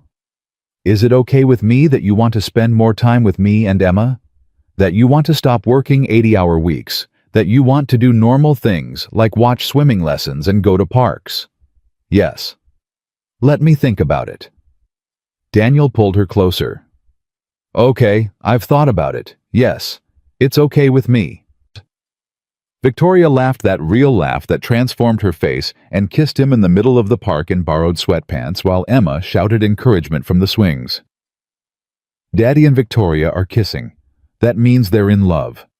Mr. Whiskers says congratulations. The weeks that followed moved with strange momentum, everything shifting faster than Daniel had thought possible. Victoria announced her restructuring at a board meeting that, according to Marcus, caused 3 executives to spill their coffee and 1 to actually faint. The business press went crazy speculation about health problems, personal crises, hostile takeover attempts. Victoria ignored all of it. Let them speculate, she said when Daniel asked if the coverage bothered her. By the time they figure out the truth, I'll be too happy to care. She started spending more time at Daniel's apartment. First 1 night a week, then 2, then most nights. She learned Emma's routine, which books were required for bedtime, which snacks were acceptable, the precise method for brushing tangled hair without causing tears. And Emma, for her part, bloomed. Daddy, can Victoria do my hair today? Daddy, Victoria showed me how to make a blanket fort, a professional one. Daddy, Mr. Whiskers says Victoria should live here all the time. He says she's family now. Daniel watched his daughter open up in ways she hadn't since Rachel died. Victoria wasn't trying to replace Rachel. She never pretended to be Emma's mother, never overstepped, never pushed. She simply showed up day after day, patient and present and real. But it was the night 2 months after the gala that changed everything. Emma had been asleep for an hour. Daniel and Victoria sat on the couch, her feet in his lap, television playing something neither of them was watching. Dave offered me a promotion, Daniel said. Project manager for the Morrison Commercial Development. Better pay, more responsibility, longer hours. What did you tell him? That I needed to think about it. Victoria sat up, turning to face him. You should take it. It would mean less time with Emma, less flexibility. It would also mean more money, more security, a real career instead of just getting by. She took his hand. Daniel, you've been playing it safe since Rachel died, and I understand why, but Emma's older now, she's in school, and you're good at what you do. You should let yourself succeed. I'm not playing it safe, I'm being responsible. You're hiding. There's a difference. Her voice was gentle but firm. You're so afraid of wanting more that you've convinced yourself wanting less is noble. It's not. It's just fear wearing a responsible costume. Daniel wanted to argue, wanted to defend the choices he'd made, the life he'd built. But somewhere deep down, he knew she was right. What if I take it and everything falls apart? Then we figure it out together. That's what partners do. Partners. Victoria's expression shifted. Something vulnerable and hopeful. Is that what we are? I don't know. What do you want us to be? I want. She stopped, took a breath. I want to stop going back and forth between my penthouse and your apartment. I want to stop pretending we're taking things slow when we're clearly not. I want to be here, really here every day. You want to move in. I want to build a life with you. A real one, not visits and sleepovers and stolen moments, an actual life. Daniel's heart hammered in his chest. Victoria, that's a big step. I know. Emma would have to be okay with it. Of course. And we'd need more space. This apartment is barely big enough for 2 people, let alone 3. I have resources. We could find something. I'm not living in a penthouse. I don't want a penthouse. I want a home. Victoria's eyes were bright. I want a kitchen where Emma can make a mess with pancake batter. I want a backyard where she can run around. I want a neighborhood with other kids and parks and normal things. That's not the world you come from. No, it's the world I'm choosing. She squeezed his hand. If you'll have me. Daniel looked at her. At this woman who had started as a stranger in a coffee shop, who had tracked him down, who had fought through his walls and his fear and his grief to find something real underneath. I'll have you, he said. But we ask Emma first. She gets a vote. She gets a vote. They asked Emma the next morning at breakfast. Victoria made pancakes she'd gotten better, only slightly burned now, and Daniel tried to figure out how to explain to a 4-year-old that their family might be changing. Emma beat him to it. Daddy, when is Victoria going to live here for real? Daniel blinked. What do you mean, sweetheart? She sleeps here a lot, but then she goes to her other house. Sophie from school says that's what happens before grown-ups move in together. Emma stabbed a piece of pancake with her fork. Mr. Whiskers thinks Victoria should just stay. Victoria caught Daniel's eye across the table. He shrugged. The universe had apparently decided to handle this for them. Would you be okay with that? Victoria asked carefully. If I lived here all the time? Emma considered this with characteristic gravity. Would you make pancakes every morning? I could try. Would you read me stories at bedtime? If you wanted me to?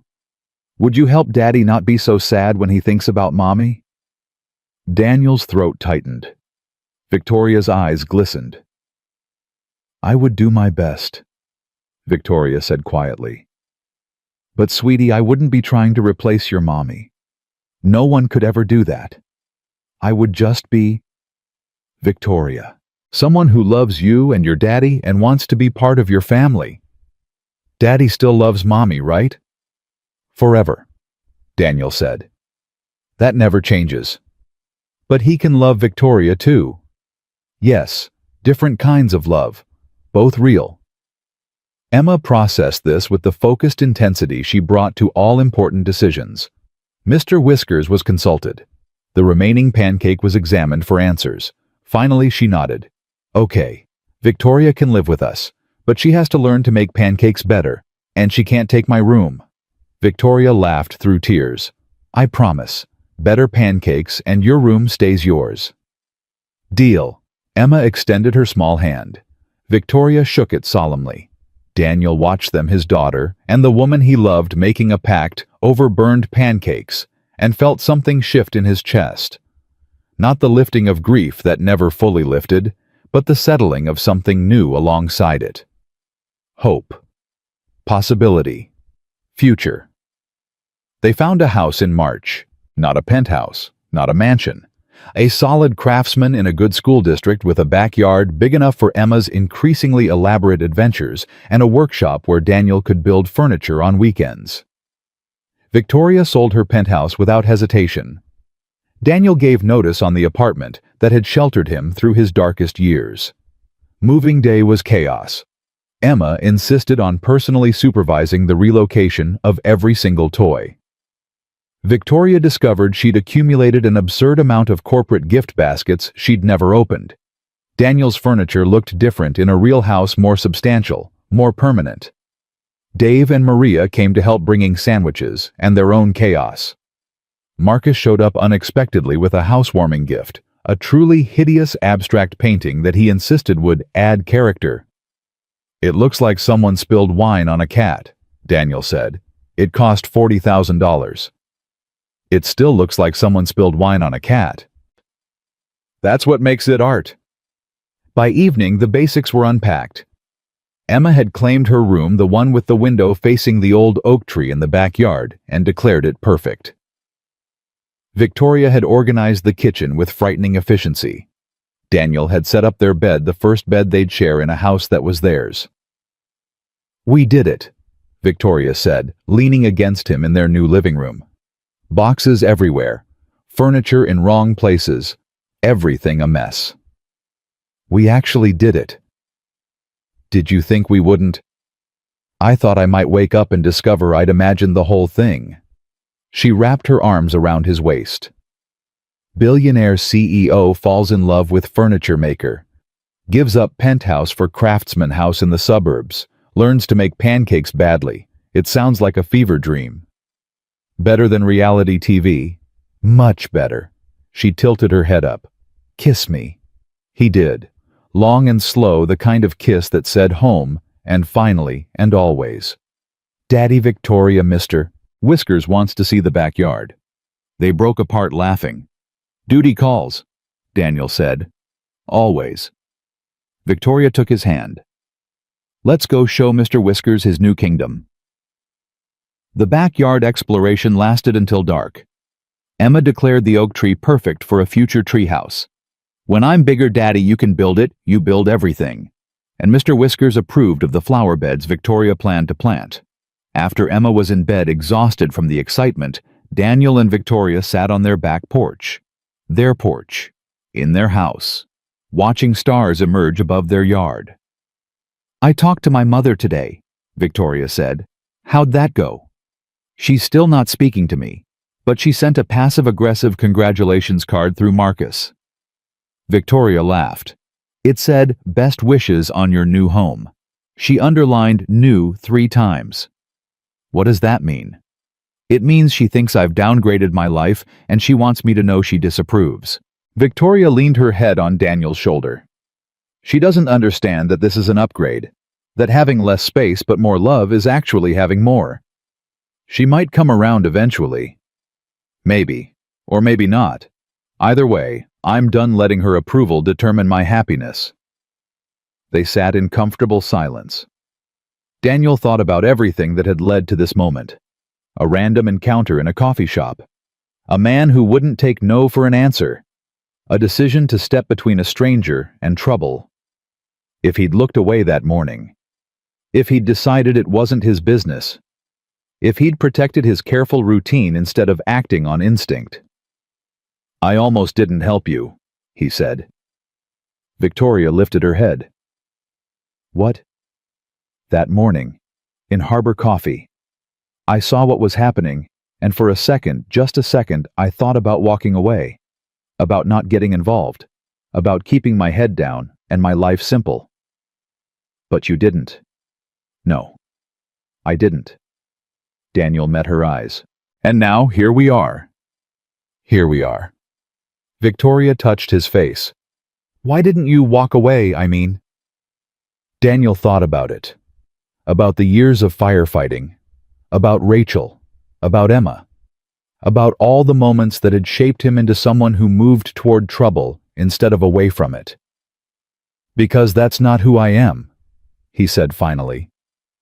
"I spent a long time after Rachel died trying to be someone small, someone invisible, someone who didn't engage with the world because engaging meant risking pain." He took a breath. "But you can't live that way. Not really. You can exist, but you can't live. So you helped a stranger." "I helped a stranger, and she turned out to be a stubborn billionaire who wouldn't leave me alone." Victoria laughed. "Best decision you ever made." "Second best." "What was the first?" "Saying yes when you asked if you could stay." The spring passed in a rhythm of domestic contentment that Daniel had stopped believing was possible for him. He took the project manager position. The hours were longer, but Victoria was there to share the load, picking up Emma from school, handling the small crises that arose, being present in ways that made everything more manageable. Emma thrived. She'd adjusted to the new house with the resilience of childhood, decorating her room with artwork and declaring the oak tree her official thinking spot. She called Victoria by her name, never Mom, which they'd agreed was Rachel's title alone. But the relationship had deepened into something that didn't need a label. "Daddy, Victoria, help me with my reading today. She does the voices different than you do." Better or worse? Just different. She makes the witch sound scary. You make her sound like she has a cold. I'll work on my witch voice. It's okay. I like both ways. Both ways. The phrase stuck with Daniel. He'd spent 2 years believing there was only one way, one path, one love, one chance at happiness. Victoria had proven him wrong without trying to. She hadn't replaced what he had with Rachel. She'd added something new, something that existed alongside the grief instead of erasing it. One evening in late May, Daniel came home to find Victoria and Emma in the backyard, attempting to pitch a tent for a camping adventure that would involve sleeping outdoors for approximately 30 minutes before Emma demanded to go inside. "It's supposed to have poles," Victoria said, wrestling with fabric. "It does have poles, somewhere." "I found them." Emma held up 2 metal rods triumphantly. "They were in the box." Of course they were in the box. Victoria accepted them with exaggerated relief. "I've built a billion-dollar company, but tents defeat me." "That's okay," Emma said seriously. "Everyone has things they're not good at. Daddy can't cook pasta without burning it." "That was one time," Daniel called from the porch. "It was 3 times, Daddy. I counted." Victoria looked up at him, hair escaping from her ponytail, face smudged with dirt, wearing a t-shirt that said "World's Okayest Camper" that Emma had picked out. She looked nothing like the composed CEO he'd met in that coffee shop. She looked like someone he wanted to spend the rest of his life with. The thought hit him with sudden, unexpected force. Not the first time he'd thought it, not even the 10th, but this time it came with clarity, certainty. He wanted to marry her. After the tent was pitched, and Emma had made it approximately 45 minutes before declaring the ground too grassy and demanding her real bed, Daniel tucked his daughter in while Victoria cleaned up the camping supplies. "Daddy." "Yeah, sweetheart. Do you think you're going to marry Victoria?" Daniel went still. "What makes you ask that?" "Sophie's mom got married again last year. She says it's called a blended family, like a smoothie but with people." "That's one way to put it. Would Victoria be my stepmom, like in the fairy tales? Those fairy tales don't get stepmoms right. In real life, stepmoms can be wonderful." Emma considered this. If you married Victoria, would she still be Victoria? She'd always be Victoria. That wouldn't change. And you'd still love Mommy. Forever and always. Okay. Emma snuggled deeper into her covers. "I think you should marry her, Daddy. She makes you happy. You're less tired now." "Am I?" "You used to have sad eyes even when you smiled. Now your eyes smile too." Emma yawned. "Mr. Whiskers noticed. He's very observant." Daniel leaned down and kissed her forehead. "I'll take that under advisement." "What does advisement mean?" "It means I'll think about it." "Don't think too long. Victoria might get tired of waiting." Daniel laughed despite himself. "When did you get so wise?" "I've always been wise, Daddy. You just didn't notice." He found Victoria in the living room shoes, off scrolling through her phone with the distracted focus of someone decompressing. Emma asleep. Out like a light. Camping is exhausting, apparently. It is when you're 4. Victoria set down her phone. "She's amazing, Daniel. Every day I'm more in awe of who she's becoming. She gets it from her mother. She gets it from both her parents, the original 2 and the bonus one." Victoria patted the couch beside her. "Come sit. You look like you have something on your mind." Daniel sat, took her hand, tried to find the words for what he was feeling. "I've been thinking," he said, about how different my life is now compared to a year ago, about how I never expected any of this, about how grateful I am that you didn't take no for an answer." "I rarely do." Victoria smiled. "But there's something else, I can tell." Daniel took a breath. "I love you." "I love you too. And I want—" He stopped, started again. "I know we've only been doing this for a few months. I know there are probably rules about timing and appropriateness and not rushing things, but I can't stop thinking about—" "Yes." Daniel blinked. "I haven't asked anything yet." "You're going to ask me to marry you. I can see it in your face." "And the answer is yes." Victoria's eyes were bright, her grip on his hand tight. "Yes, Daniel Cole. Yes, I'll marry you. Yes, I want to spend the rest of my life with you and Emma. Yes to everything." "You don't want a ring, a romantic proposal? Something more traditional?" "I want you. That's all I've wanted since the day you stepped between me and that man in the coffee shop." She laughed, tears tracking down her cheeks. "Besides, if you wait for the perfect romantic moment, I might explode from anticipation." Daniel kissed her, long and deep and full of everything he couldn't find words for. "I'm still getting you a ring," he said when they broke apart. "I'd expect nothing less. And I'm still doing a proper proposal for Emma. She should be there." "She should. She's family." "So are you." Daniel pressed his forehead to hers. "You've been family since the moment you refused to let me push you away." "I told you. I'm stubborn." "Best quality you have." "I thought you liked my pancakes." "Those are still terrible." Victoria laughed, and the sound filled their house, their home with exactly the kind of joy Daniel had stopped believing he deserved. He called Dave that night after Victoria had gone to bed. "It's late," Dave said. "Someone better be dead or engaged."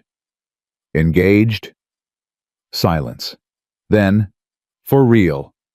For real." Daniel Cole. The man who swore he'd never open himself up again. The man who turned down every woman Maria tried to set him up with. The man who— "Are you going to congratulate me or give me a hard time?" "Both, at length. This weekend. You're coming to dinner, and you're bringing Victoria and Emma, and we're celebrating properly." Dave's voice softened. "I'm proud of you, Danny. Rachel would be too." The mention of Rachel didn't hurt the way it used to. It settled into Daniel's chest like a warm weight, bittersweet, but not sharp. "I think she would," Daniel said. "I think she'd like Victoria. She'd like that you're happy. That's all she ever wanted for you." Daniel hung up and stood in the dark living room of the house he'd built with his new family. Photos on the walls. Rachel and baby Emma. Emma at various ages. Daniel and Victoria at the park, all of them together at Emma's birthday party. Past and present. Grief and joy. Loss and love. All of it real. All of it his. He went to bed and curled around Victoria, and for the first time in 3 years, Daniel Cole fell asleep without the familiar weight of loneliness pressing against his chest. He'd finally let someone in, and it had been worth every terrifying moment. The proposal happened on a Saturday morning in October, 1 year, almost to the day, since Daniel had stepped between Victoria and a stranger in Harbor Coffee. He'd planned something elaborate, a fancy restaurant downtown, maybe a carriage ride through the park. The kind of romantic gesture that seemed appropriate for someone like Victoria, billionaire CEO woman who'd had everything except the things that mattered. But when the morning arrived, and Daniel saw her in the kitchen barefoot wearing his old Seattle Fire Department t-shirt, making pancakes while Emma supervised chocolate chip distribution, he realized that elaborate wasn't what either of them needed. This was perfect. This ordinary morning in their home with their daughter. This was the life they'd built together. "You're putting too many on one side," Emma said, standing on her step stool to monitor the batter. "It has to be even, or the pancake tastes weird." "Pancakes can't taste uneven." "Yes, they can. Daddy told me." "Did Daddy also tell you that you're very bossy for someone who's 4? Almost 5. My birthday is in 3 weeks." "Almost 5. My mistake." Daniel watched them from the kitchen doorway, the ring box heavy in his pocket. He'd picked it out 2 weeks ago, simple gold band, modest diamond, nothing ostentatious. Victoria had made clear she didn't want flash. She wanted real. His heart was pounding so hard he was surprised they couldn't hear it. "Victoria." She turned spatula in hand, batter smudged on her cheek. "Hey, you're up. Want coffee?" "Emma and I have been—" Daniel dropped to one knee. Victoria's words stopped mid-sentence. Emma's eyes went wide as saucers. "You already asked me," Victoria said, her voice catching. "I already said yes." That was a conversation. This is official. Daniel pulled out the ring box and opened it. The diamond caught the morning light. Victoria Shaw. "A year ago you walked into my life when I wasn't looking for anyone. You stayed when I tried to push you away. You loved my daughter before you loved me. You gave up everything you thought you wanted for everything that actually matters." His voice roughened. "I spent 3 years convinced I'd never feel anything again, that the best parts of my life were over, that all I could do was survive until surviving was enough." He looked up at her, at this woman who had crashed through his walls with stubborn persistence and relentless hope. "You proved me wrong. You showed me that loving again isn't betraying what I had. It's honoring it by being brave enough to try." He took a breath. "So I'm asking you properly, in front of Emma, in our kitchen, in the life we've built together, will you marry me?" Victoria was crying, laughing, both at once. "Yes." She dropped to her knees in front of him, taking his face in her hands. "Yes, Daniel Cole. Yes, forever. Yes to everything." He slid the ring onto her finger. It fit perfectly. Finally, Emma threw her hands in the air, nearly toppling off the step-stool. "Mr. Whiskers says it's about time." Daniel laughed, pulling both of them into his arms, his daughter and his fiancée, while burned pancake smoke started rising from the stove, and the morning sun streamed through the windows of their home. "The pancakes," Victoria said against his shoulder. "Let them burn. They're going to set off the smoke alarm. Worth it." The smoke alarm went off 30 seconds later. Emma declared it the best proposal ever and demanded they celebrate by getting donuts instead of eating burned pancakes. Victoria agreed, still crying, still laughing, still wearing Daniel's t-shirt, and holding her hand up to watch the ring catch the light. They drove to the donut shop in the same truck Daniel had been driving the day they met. Emma sat in the back with Mr. Whiskers, providing a detailed explanation of what kind of wedding she expected. "There should be flowers, and cake, a really big cake, and I should get to wear a fancy dress." "What about me?" Victoria asked. "Do I get to wear a fancy dress?" "Obviously, you're the bride. Brides always wear fancy dresses." "What color should my dress be? White, or maybe purple? Purple is my favorite." "I'll keep that in mind. And Daddy has to wear a suit. A good one. Not the one he wore to the scary party with your mean mom." "She's not." Victoria started, then stopped. "Okay, that's fair. She was pretty mean." Mr. Whiskers didn't like her. Mr. Whiskers is an excellent judge of character. At the donut shop, Daniel called Dave, while Victoria and Emma debated the relative merits of chocolate versus maple glazed. "It's official," Daniel said. "Ring on her finger." Emma approved. "About damn time." Dave's voice was gruff but warm. "Maria's going to cry for a week. You know that, right? Tell her she can help plan the wedding. That should keep her busy. Don't joke. She will absolutely take over." "I'm counting on it. Neither Victoria nor I know what we're doing." "When's the date?" Daniel looked through the window at Victoria and Emma, heads together over the donut case, his fiancée in sweatpants and his daughter still in pajamas, both of them laughing at something he couldn't hear. "Soon," he said. "As soon as possible." They got married 3 months later in the backyard of the house they'd made into a home. It wasn't a big wedding. That had been Victoria's only request. No galas, no society events, no 300 strangers watching them exchange vows. Just the people who mattered.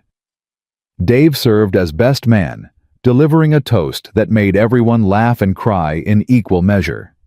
Maria had indeed taken over the planning, transforming their backyard into something magical, with string lights and flowers and borrowed chairs from every neighbor on the block. Marcus walked Victoria down the aisle since Catherine had declined to attend. Her absence didn't cast a shadow. If anything, it made the day feel lighter. No one pretending, no one performing, no one measuring worth by wealth. Emma served as flower girl and ring bearer, simultaneously taking both jobs with the gravity of a 4-year-old entrusted with critical mission parameters. She wore a purple dress, her choice non-negotiable, and carried Mr. Whiskers tucked under one arm for moral support. When the officiant asked if anyone objected to the marriage, Emma shouted, "No!" with such force that the entire gathering dissolved into laughter. Victoria wore white. Simple, elegant, beautiful. Daniel couldn't stop staring at her. "You're staring," she whispered as they stood before their friends and family. "I'm allowed. You're about to be my wife. I've been your wife in every way that matters for months. Now it's official. I want to look." They exchanged vows they'd written themselves. Victoria promised to keep showing up even when things got hard. Daniel promised to keep letting her in even when it scared him. They both promised to love Emma with everything they had and to build a life that honored the past while reaching toward the future. When the officiant pronounced them married, Daniel kissed his wife with the certainty of someone who'd finally stopped fighting what he wanted.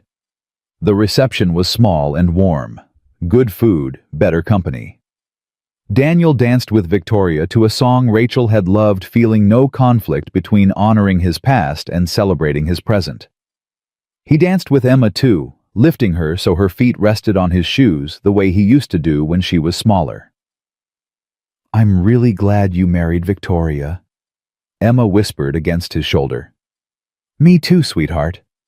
And Daddy, "Yeah, I think Mommy's glad too. I can feel it." Daniel didn't question how a 5-year-old could know such things. He just held his daughter close and believed that maybe somehow Rachel was watching, that she approved of the man he'd become and the family he'd built from the broken pieces of his grief. The years passed with the strange speed that comes from living fully instead of just enduring. Daniel's project manager position led to others. His reputation as a leader who stayed calm under pressure and treated his crews with respect opened doors he'd never expected. By the time Emma turned 8, he was running his own construction division. By the time she turned 10, he was a partner. Victoria restructured Shaw Development, completely finding satisfaction in mentoring the next generation of leaders instead of carrying the entire burden herself. She worked reasonable hours. She made it to school plays and soccer games. She was present in ways she'd never been before. Emma grew from a precocious 4-year-old into a thoughtful teenager who split her time between school friends and teaching her younger brothers the proper technique for building block towers that defied physics. The twins Jacob and Michael arrived when Emma was 7. Victoria's pregnancy had been a surprise, announced over dinner one Tuesday, with Emma's eyes going wide and Mr. Whiskers falling off the table in shock. "You're going to be a big sister," Victoria said. "How big?" "Very big. There are 2 of them." Emma had processed this information with characteristic gravity, then declared that she would need a bigger room and additional authority to manage her expanded responsibilities. The twins were chaos incarnate. Identical faces, opposite personalities. Jacob quiet and observant, like Daniel Michael, loud and strategic, like Victoria. They filled the house with noise and mess, and the particular exhaustion that comes from trying to keep 2 toddlers alive simultaneously. Daniel had never been happier. Catherine eventually came around. Not completely, not warmly, but enough to attend holidays and acknowledge that her daughter's choices hadn't ruined her life.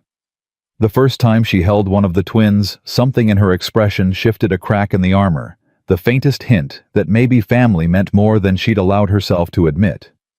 "He has your chin," Catherine told Victoria, looking down at Michael.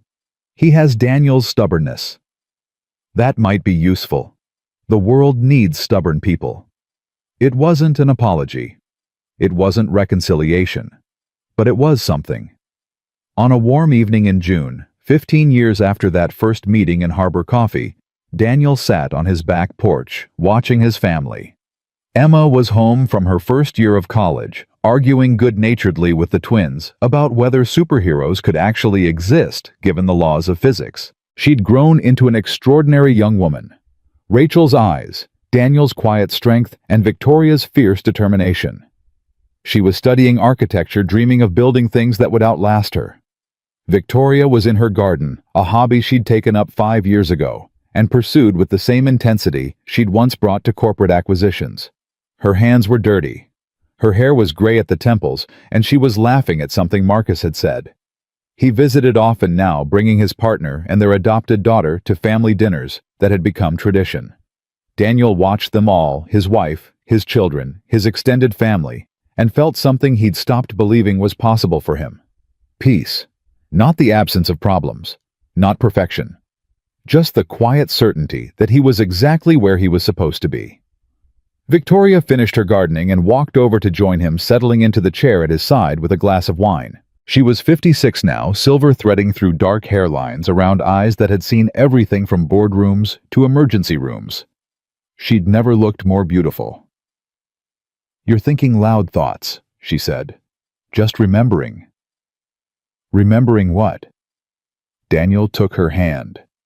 The same hand he'd shaken 15 years ago in a coffee shop when she was a stranger with a guarded expression and he was a widower who'd forgotten how to hope. That morning in Harbor Coffee, how close I came to walking away. "But you didn't." "No, I didn't." He laced their fingers together. "Best decision I ever made." "Second best." "What was the first?" "Saying yes when I tracked you down to that grocery store parking lot." Daniel laughed. "You were terrifying, you know. Billionaire stalking a furniture maker. I thought you were going to have me killed." "I considered it when you kept pushing me away." "I was scared." "I know." Victoria squeezed his hand. "So was I, still am sometimes." "Scared of what? Of how much I have to lose now." She looked out at their family. Emma explaining something to the twins, Marcus's daughter chasing fireflies across the yard, the whole chaotic, beautiful mess of it. "I spent 30 years building walls because I was afraid of this. Afraid of needing people.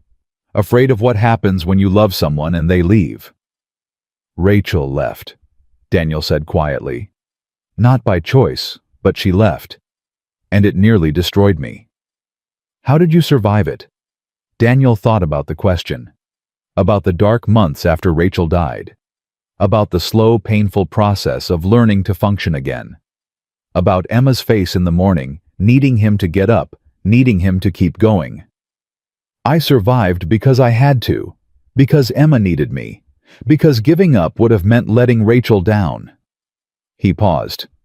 "But surviving isn't the same as living. You taught me that." "I taught you. You showed me that loving again wasn't betraying what I had with Rachel. It was honoring it by being brave enough to try." He turned to face her fully. "I spent 3 years after she died convinced I'd never feel anything again. That the best parts of my life were over. You proved me wrong." Victoria's eyes were bright. "We proved each other wrong." "Yeah." Daniel smiled. "We did." Emma appeared at the porch steps, the twins trailing behind her. "Dad, Mom Jacob insists that teleportation is theoretically possible and Michael says he's an idiot. I need a tiebreaker." "Teleportation is theoretically possible," Victoria said. "At the quantum level. Practically possible is a different question." "Ha!" Jacob pumped his fist. "Told you." "You're still an idiot," Michael said.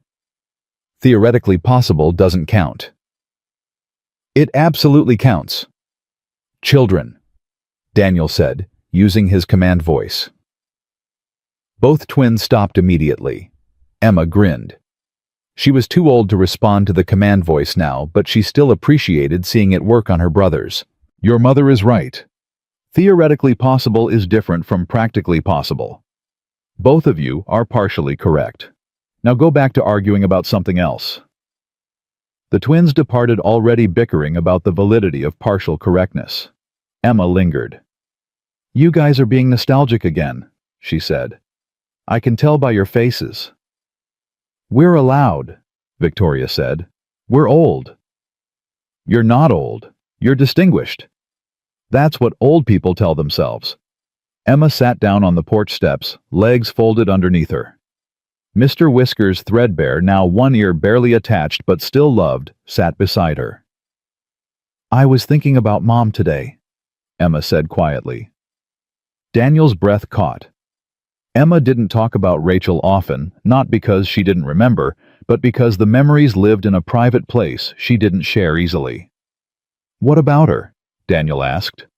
"I was looking at old photos, the ones from when I was a baby, and I was thinking about how different my life would have been if she'd lived." Emma traced a pattern on the wooden steps. "Not better or worse, just different." "It would have been different," Daniel agreed. "You wouldn't have met Victoria." "Probably not." "And Jake and Michael wouldn't exist." "No." Emma was quiet for a moment. Then she looked up at Victoria. "I'm glad you exist. That feels weird to say, because it sort of means I'm glad things happened the way they did. And how can I be glad about Mom dying? But I'm glad you're here. I'm glad you're my family." Victoria's eyes filled with tears. "I'm glad you're my family too, Emma. From the very first day. You make Dad happy. Like actually happy. Not just going through the motions happy." Emma smiled. His eyes smile now. "Did you know that they didn't used to?" Daniel remembered Emma saying something similar years ago when she was 4 and wise beyond her years. Your eyes smile now. His daughter had seen what he'd been too scared to acknowledge, that he'd been surviving, not living, that there was a difference. "Come here," Daniel said. Emma moved to sit between them, and Daniel wrapped an arm around her while Victoria took her hand. The three of them sat together, watching fireflies dance across the yard, listening to the twins argue in the distance, feeling the weight and wonder of everything they'd built. "I love you both," Emma said. "And I think Mom would love you too, Victoria. I really do." "I hope so," Victoria said softly. "I've tried to honor her memory. What she gave you, what she and your father had, I never wanted to replace that." "You didn't. You added to it." Emma leaned her head on Daniel's shoulder. "That's what love does. It doesn't replace. It expands." Daniel thought about that. About Rachel gone, but never forgotten. About Victoria present and permanent. About all the ways his heart had grown instead of diminished, even when he'd been convinced it couldn't hold anything more. "When did you get so wise?" he asked. Emma grinned, Rachel's grin bright and unguarded. "I've always been wise, Dad. You just weren't paying attention." Later, after Emma had gone to bed and the twins had finally exhausted themselves, Daniel and Victoria returned to their porch. The night was warm, stars scattered across the sky like someone had thrown diamonds on velvet. "Do you ever regret it?" Victoria asked. "Regret what?" "Any of it. Meeting me, letting me in, everything that changed because of one moment in a coffee shop." Daniel took her hand. "Not once. Not even when my mother threatened to destroy your business. Not even when the press decided I was having a midlife crisis. Not even when the twins flooded the bathroom that time and we had to replace the entire floor. Especially not then. The floor needed replacing anyway." Victoria laughed. "You're a terrible liar." "I'm an excellent liar. I just choose not to lie to you." She leaned against his shoulder, fitting there the way she had from the beginning, like a piece that had always been missing finally found. "I never thanked you," Victoria said. "For what?" "For that morning. For stepping between me and that man. For not walking away when everything in you was probably screaming to mind your own business. I almost did walk away. But you didn't. And because you didn't, I have this."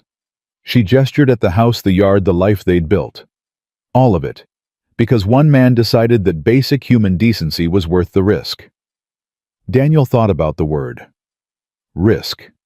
He'd spent so much of his life calculating risks, avoiding them, controlling variables to minimize them.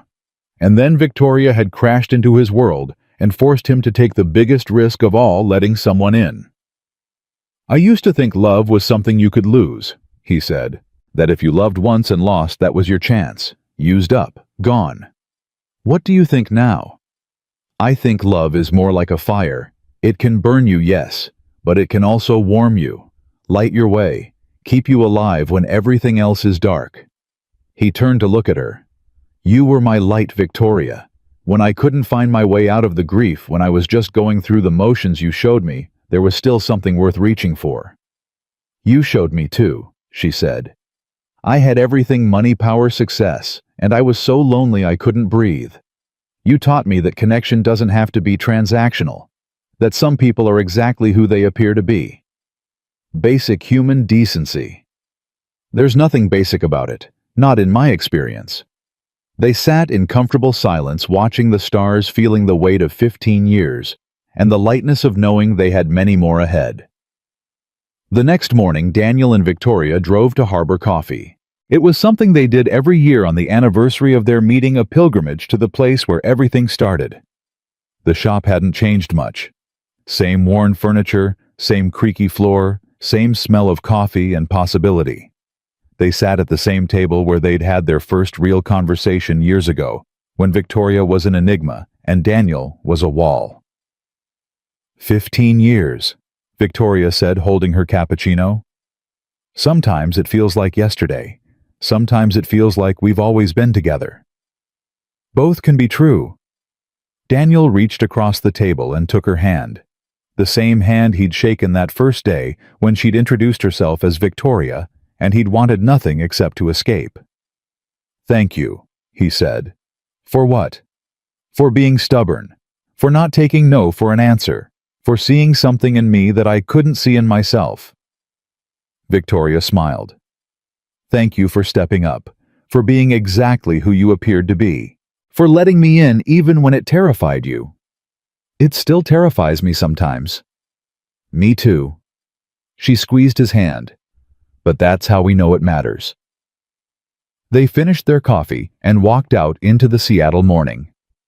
The city was alive around them, people rushing to work, cars, navigating traffic, the ordinary chaos of a Wednesday that was for everyone else unremarkable.